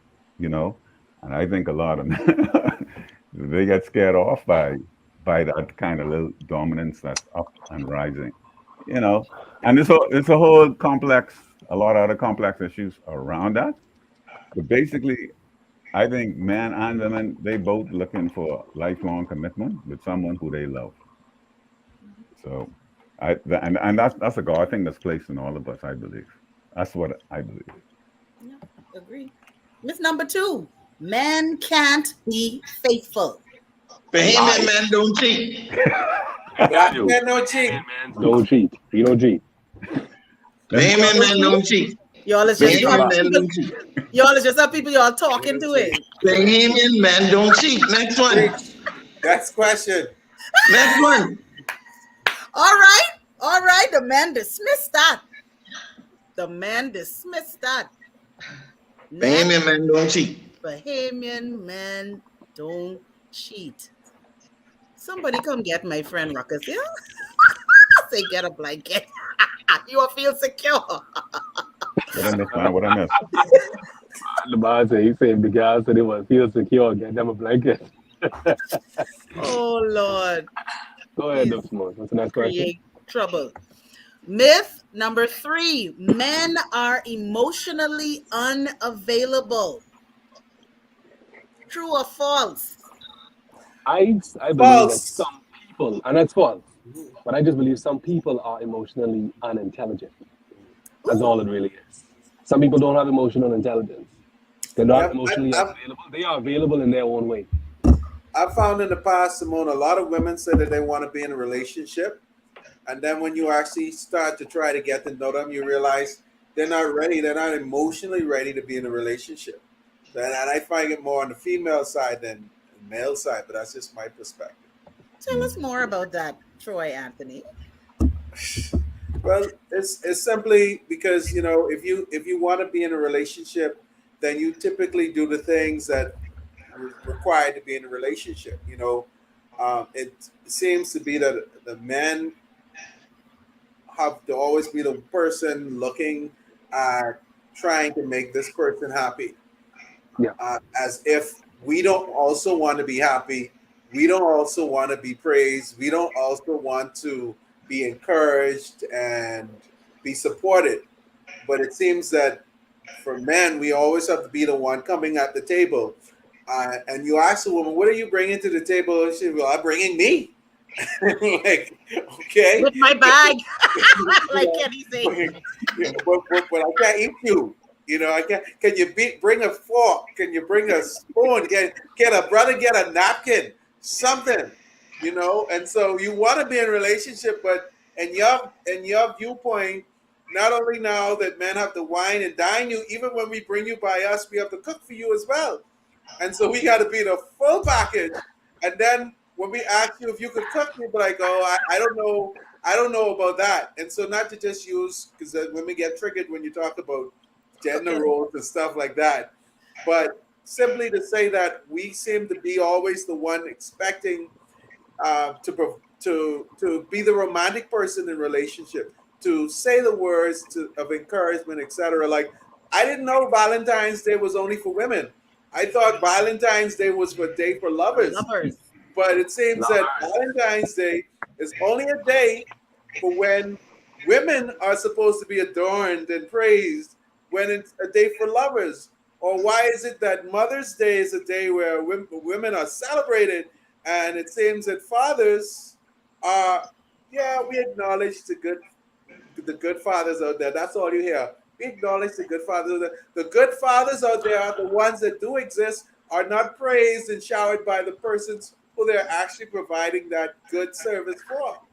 And so there You're seems to absolutely right. always be this imbalance between what men are typically asked to give emotionally, spiritually, financially. All of these seem to have always been on our side. And so that's why I said most of the time I find women aren't really prepared emotionally to be in a relationship, because for some of them, they seem that the relationship is always one-sided.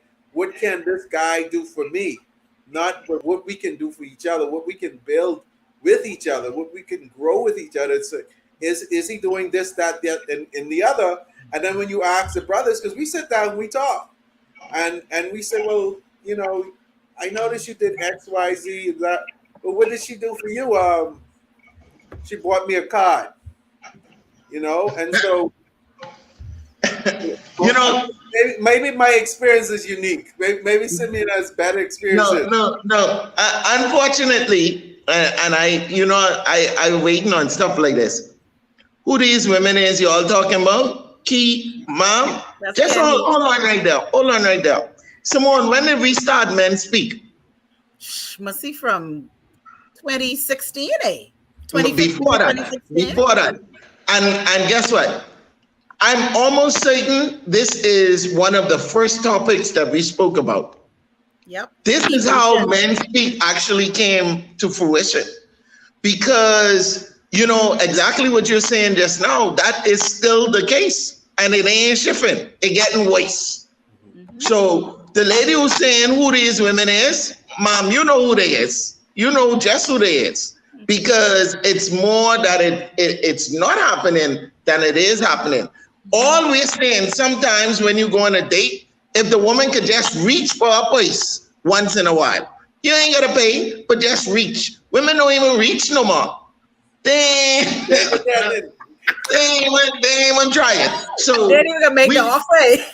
Listen, we talk about, and I know it's a sensitive subject, we talk about gender roles, but gender roles only go so far in certain situations, because there is still a very high expectation on men to take the lead in certain areas where we've been saying for many years, putting our hands up and saying, guys, we want equality. Guys, we want, ladies, we want for you all to understand that we have needs as well. That's why we have MenSpeak.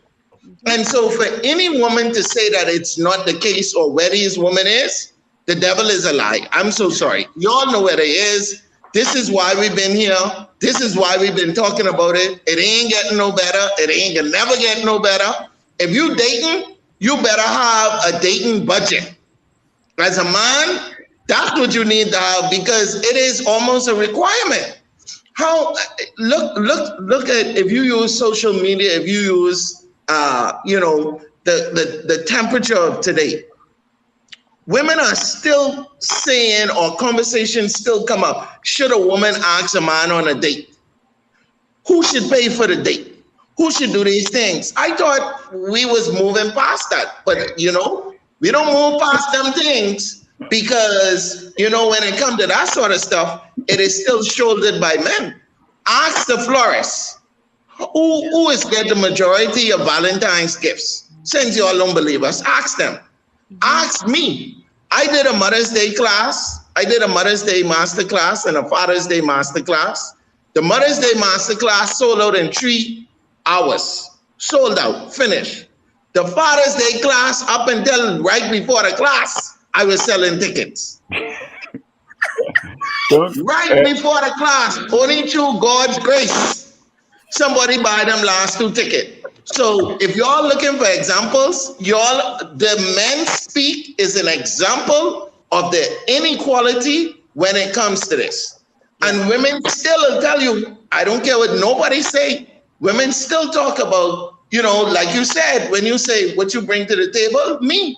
And I don't know how and where people believe that that's it. That's all it should be. See what the woman say? A woman just said she bringing a bag to the relationship. So she only toting, and that bag empty.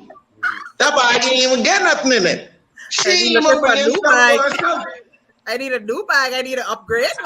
Okay, then. So that is why MenSpeak exists. Yeah, and honestly, ladies, now I know Kenny, Chanel, Telly, listen, what they are saying is the truth. I challenge you all to listen to the men in your circle and ask them. I'm telling you the truth, because most men didn't give up on that. We didn't give up. I'm telling you, I have talked to men who have said that it's just what Troy was saying. You will go all out.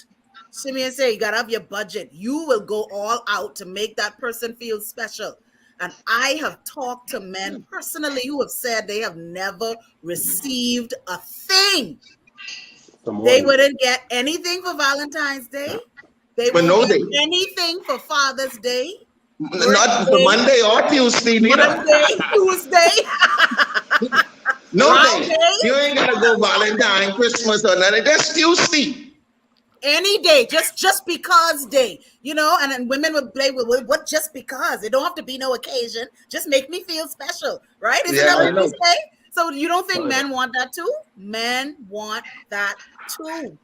I, But I, I only just past the year, I ain't gonna say the real reason. But y'all know what it is. Y'all know what y'all know what y'all say y'all equity in the situation is. But I ain't saying it because the past the year. Okay? I extra too, And child. it have more value than mine, so Get our But feelings okay. hurt. I'll give you an example too. Right? I just want to say this one. I remember dating someone, right? When I met her, and we had this we had, you get your first relationship conversation. She got all the money in the world. We two are supposed to be, equally yoked financially, right? So we said, let's do something together, and we gonna go buy these things together. Man, listen, I never get this day because when it's time to write the check, they check the account is empty. The guy starts spending all the money, and I say, "Man, you ain't spend nothing on me. I spending everything on you, and I still got enough to put on this thing we supposed to do together. I still had to pay it, pay her part and my part."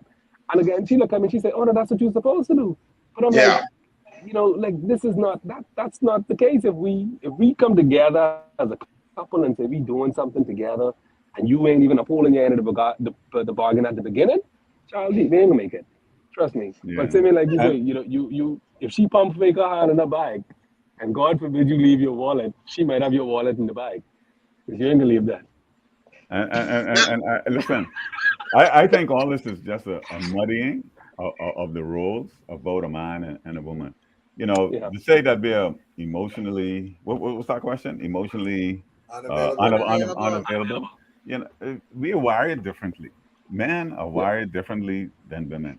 What that book was called? Men are no, women are like spaghetti and men are like waffles. You know, because a woman brain always going, always ticking.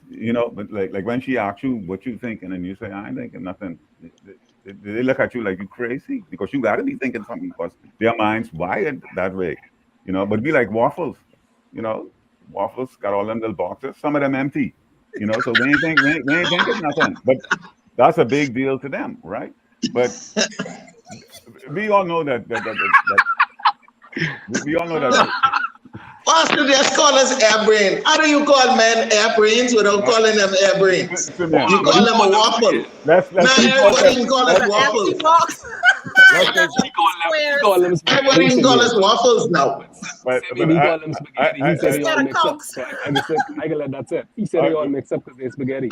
yeah, but I think it was Troy, or I can't remember. One of y'all said something about all the woman want me to do is listen.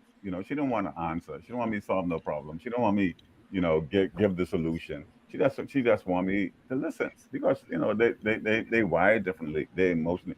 When we talk about emotionally unavailable, I think it's about emotional health more than about emotional availability because we all different emotionally. Now, understanding the better I understand my woman, the more I could cater to those needs. And the better she understands me and the way I'm wired, the way I don't know why we think that the distinction, because anytime God holds a man and a woman in view, he never gives them the same command at the same time. But we think different means inequality. We think different means, you know, unequal or injustice. Different just mean different. Be different. Right. And Yep. I think we try to feminize masculinity. You Yep. know, and a lot of times the male has really abused the women in certain other instances. So it gets all muddled and confused. But when we play in the role that God gave us to play, as a man, and when the woman plays the role as God gave her to play as a woman, that's that, that's the best formula right there, my friend. Pastor, just for the sake of the men listening to this show, I just want to clear up one thing and make a positive point from a negative perspective. You said men are waffles. And I appreciate that because I like to eat waffles. I make them too. Some nice guava, sugarless options. They're super good. But here's what I do though, what I noticed. Waffles have pockets. And each of those pockets can hold a whole load of syrup or whatever you want to put it. But you know what has happened when you put it in the pocket? It don't leak through. It just keep that waffle sweet. But you know what has happened when you pour sauce on spaghetti? It is leak through. Straight through to the bottom of the plate because spaghetti don't hold nothing. Spaghetti just a bunch of mix-up noodles. There's a bunch of mix-up wires. And that's why it be so different. That's why I it be tell you so. what you said it, Pastor. Yeah, It might be wired different. yeah. Them wires ain't got no end in spaghetti. It's just jumble up. You take a spaghetti like this, pop. You take up waffles, one hand, and you could rest it down, and it's a waffle. I just want to say, at this point, I just want to say the views and opinions of each person on this panel is of their own. We are not responsible at MenSpeak for any individual. And if you have any problem with any views and opinions of anybody on the panel, contact them directly. Thank you very much. That is a requirement by the management. Yeah. MenSpeak management. Okay. Please contact each individual directly. People who call in woman noodle and things, no, that ain't have nothing to do with us. Let's deal with this last one because I gotta go, man. Okay, this the next to the last. Yeah. This the last one, right? I guess this time we have one more. So this ties to what we were talking about before. Men only want a sex machine, a mother, and a maid, not a life partner. It's a lie from the pit of hell. Hey. That pit of hell. Should have fixed the first part of this question is one of the biggest lies of myth known to man, and that men only want sex. Because I think, as we all know, women love sex just as much as men love sex. Sometimes more. Correct. Plenty more. Correct. And as we get older, we know that the man doesn't come from the man's side. It comes from the other side. And so that's the first lie. But the access to sex is what women possess. The access to relationship is what men typically control. Now, this thing about a mother, maid, or not a life partner, that's again one of those triggers, because men who are looking for some of the traditional roles, gender roles in relationships, are typically told, I'm not your maid, I'm not your mother, I'm not going to do this, that, or whatever for you. And so that's where those trigger words come from, mother, maid. No, I need a partner. I don't need a mother, maid, because if I'm home before you, I'll make preparations. But if you're home before me, then you should make preparations. It's not about whether one is a maid or mother or anything like that. But you'll find women who may be home before you and still feel triggered by the thought that they're obligated for doing anything domestic for you. That's my 5 cents. But leave the house dirty and nobody eat. Everybody get gas then. That's all. Everybody get gas. The dog and all get gas. Since ain't nobody want to step up and you feel triggered then. Everybody get gas and the house dirty. Next question. This is the last one. Because Pastor gotta go. He got a good wife to go home to. A good one. The rest of y'all only knocking boat on this panel. Pastor gotta go from around here. Myth number 5. Men don't have a vision or direction for their marriage and family. You would hear a lot of women say, if I didn't push him, if I didn't put the down payment to get the house, or to buy the piece of property, if I didn't, that man would have never ... That's the interest too. A lot of these women emasculate these men to begin with. And then when they get 40, 50 and they looking for a man, they get a little boy in the corner, and they were part of the problem, Oh, So I just gonna say, boy, Pastor, you leaving Say hot. that. You can't go now. No, You can't go now. You getting hot. I Ella, told, put it in the I, microwave for 1 more minute, Pastor. You coming in a minute. Say it yeah, again. yeah, but I remember telling a couple that he don't do this, he don't do that. I say, well, you know what? Don't pay the bill. Don't pay the electricity bill. When he come home and turn on the light and it don't cut on, see if he can catch that the next time. Don't try to be the man. You know, don't emasculate this fella. You know, let him step into that. And some men do. Some men do. But I agree, and that's why I said life purpose is a must. We need clear vision. We need to start with the end in mind. What I want my marriage to look like, and what it can take to get there, and what kind of partner I need. And, those things that we talked about, with spiritual unity and emotional health and life purpose compatibility. And again, those things, they help us decide in choosing a good partner. But I need a vision about that. What I want my family to look like. What do I want my family to experience? You know, if I can have children, what are our goals? What are our visions? What are our dreams? What are we doing? Me and my wife, we talk about this. We've been talking about this stuff for 46 years. That's how long we've been married. What? You know, yeah, one wife, What? only one wife. And the thing about it is, you know, we've always set time apart for our marriage, even above our kids. She's this, after Jesus, she's the single most important thing to me in my life, as she should be. Because I always say, what's important to you in this life better be less important in your marriage. That's how you focus on it. That's how you concentrate on it. But I need a vision as to where we going. I need her to buy into that vision, or I need her to alter the vision to make it make more sense. You Right. know, so she's my helpmate. She compliments me. This ain't no competition. We here to make each other better. And And that I can tell you, I've had a good ride. I've had a splendid ride. Wouldn't give it up for nothing in the world.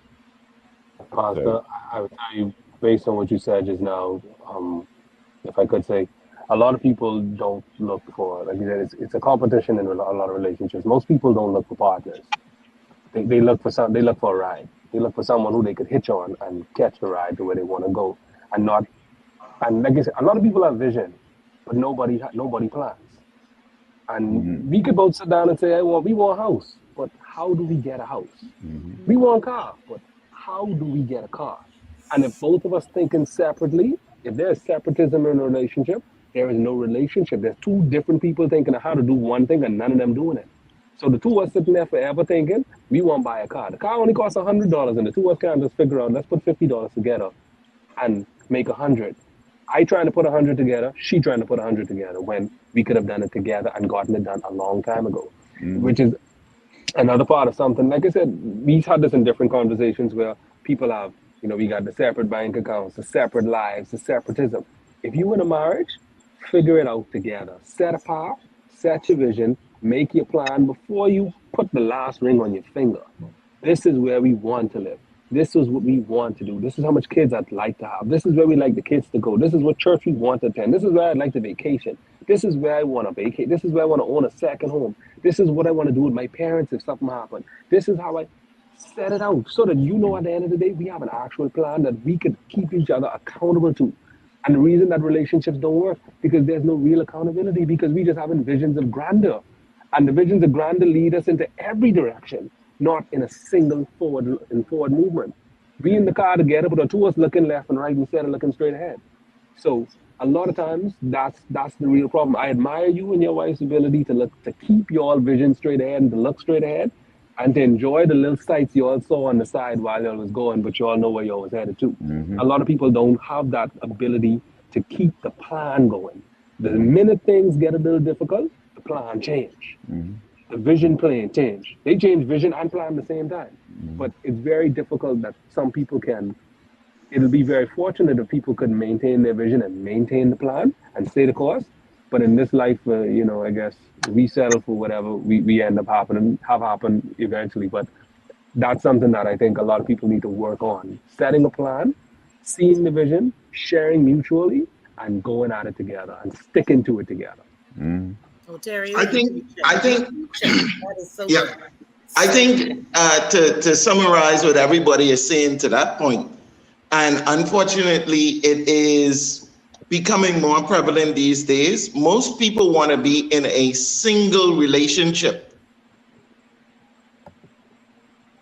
Anybody get that? Most people want to be in a single relationship. You together, but you separate. Yeah. You ain't trying to do nothing with the next one. You ain't trying to, all them things with Otego just talk about. Ain't much people doing that. Let's be absolutely honest. A lot of people aren't doing that, and that's so unfortunate. Most people talk about, and I hear people talking, and it's something that you hear so flippant these days. Most people talk about communication, but most people don't know what that is. Mm-hmm. And most people don't, human beings aren't wired in the way that most of us want to think. We talk about the theory of things, but when you actually put things into practice, it's so different. What I say is usually different from what I do. And that's how relationships, unfortunately, these days are going different. And we need to look at people like Pastor Benjamin, and I see somebody else put in there in the chat that their parents celebrating 49 years. Oh, it's Jason. Don't you know Jason? Ooh, Jason Roll? Yeah, From Exoma? Okay. Yeah. Okay. Yeah, Jason. All the way from Exoma. We need to look My at good cousin, yes. we need to look at the things that work. Like we were saying earlier, and Pastor was alluding to, as the generations are changing. Even now, I don't even think you could use the word gender no more. Nope. I don't think there's so many things. Exactly, there's so many things that we've moved away from that worked. Yeah. And they still work. And now hey, my friend, I'm so sorry. I told one of my friends the other day, how are you? How are the girls? And she told me, unfortunately, I can't say that no more because the two of them don't use that pronoun no more. Wow. So that is life's truism. And so we need to now examine if and how we're going to use these rules. And, Pastor, I have to say before you go or we go, I have to say kudos to you for being one of the few, and mind you now, everybody know who I am. I grew up in church. I grew up with church. I grew up making a church. I helped build a church. Mm-hmm. And I don't believe, I often have great issues with pastors when it comes to relationship because they're not realistic. They don't give you real guidance. And fortunately, like so many people said in the chat, you kind sir, have given a realistic human advice to us tonight. And I truly appreciate that because it's so rare to get that. And most people beat you over the head with a belief when really and truly, sometimes when you go to counseling, the last thing you could talk about is Jesus because you're so far from Jesus. That's how you end up there. And so most people don't allow you to look at it from a realistic point of view. And I even want to know where your church is. I think I won't come there and all. Because if this is the kind of conversation you're having, I don't mind. Because really and truly, me, somebody who grew up in the church, or I could tell you, first hand from church, I don't know, especially in the Bahamas, some of these church. I know. But Pastor, I truly appreciate your perspective. And as an honorary MenSpeak member of the council, I have to say, Simmone, we got to bring him back. We got to bring him back. Absolutely. But I'm so grateful that he was able to come on tonight. I'm yeah, telling you, I'm so yeah, happy. Good yeah. job. It's been a And it's if been you a need big to take fun. a screenshot of this to when you go home to make sure She know why he late. Ontario, anybody who running late, y'all take a screenshot with the time so y'all don't get in trouble, okay? No, I saw it. One of my daughters was even tuning in, so I know I Yes, did. yes. You Shout know. out to Okay, So good. Jamie. Shout out to yeah, Jamie for tuning in. She said she yeah, loved the show and she loves yeah, her Awesome, niece. awesome. yeah. But I want to say too, I really appreciate the conversation from you guys and hearing your hearts, and you know, keeping I feel like keeping me abreast of what's going on at real time in your lives. Troy, I appreciate your aspect, and even from your management style of things, and I think you got something good going on with whoever it is you're managing over. I don't know what field you're in, but kudos to you. And I love my friend whose name I pronounce wrong, and I'm afraid to say it again. Bowe. Okay, go. Let me put the names on so you can see. Yeah. Ontario, Ontario, man. Ontario. Ontario. Ontario. Okay, Man, go.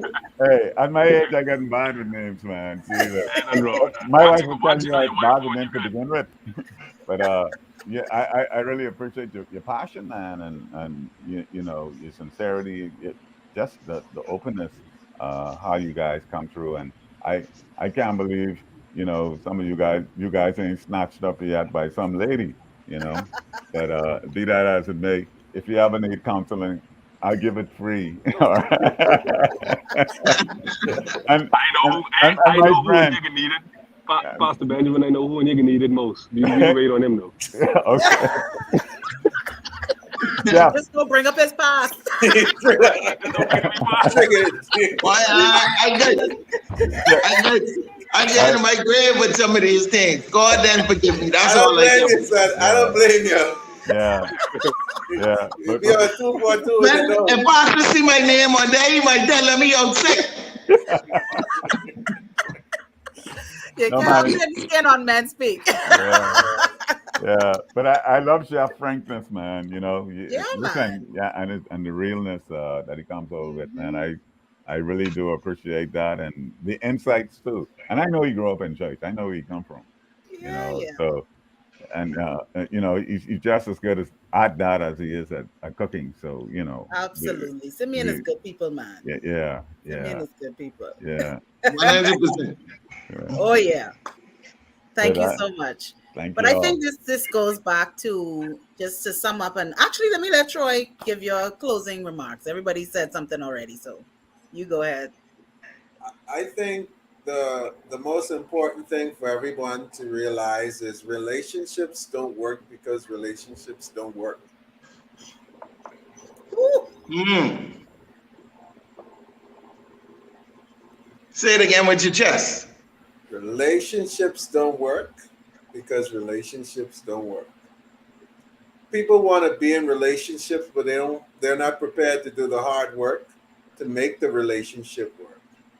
So we see the numbers that Pastor Benjamin threw out and Jason rolled throughout the 46 and the 49 years. But while it may be enjoyable, it wasn't easy. And persons aren't prepared to do the hard work it takes to be in a successful relationship. So they want the knight in shining armor, they want the happy ever after, but they're still not prepared to work to make that happen. I tell people it's not that someone doesn't love you. A man chooses to love a person, and when you choose to love a person, that means that you're prepared to take them as they are, and if need be, cultivate them into the person you need them to be for you. But persons seldom want to do that hard work. They don't want to put that time in. They don't want to be the patient person that they need to be, the understanding person to listen, to hear, to motivate, to pray with, those kind of things. So if you really want to be in a successful relationship, don't think it's going to be easy.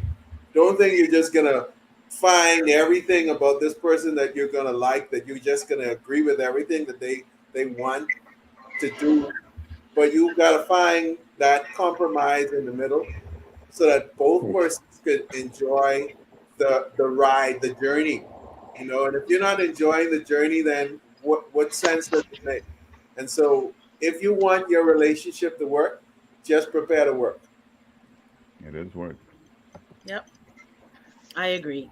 So I just want to say thank you to all of you who were on the panel tonight. We have Granddaddy, Chef Simeon Hall, veteran. I call him one of our founding members of MenSpeak, Oterio, Obandia, Otego. Otego, aka I Otego. feel sorry, Ontario. Counseling. I I, can I, need counseling owe, after this. I owe you lunch, man. Yeah. I You owe say you you coming for counseling, Pastor D. Pastor, I could cook the lunch. You got to give me free counseling. I can eat it after that. All right. I would take that deal, Pastor Derek, All right. because his food is really good. All right. All right. We got a He's deal. a good cook too. All right. Yes. Give me gourmet. Woo, woo, woo. And also to Troy A. Strawn, thank you so much for coming through and being your smooth self, dropping bombs, I love it. I love it. I love it. And of course to Pastor Derek, thank you. What can we say? Standing ovation. Woo!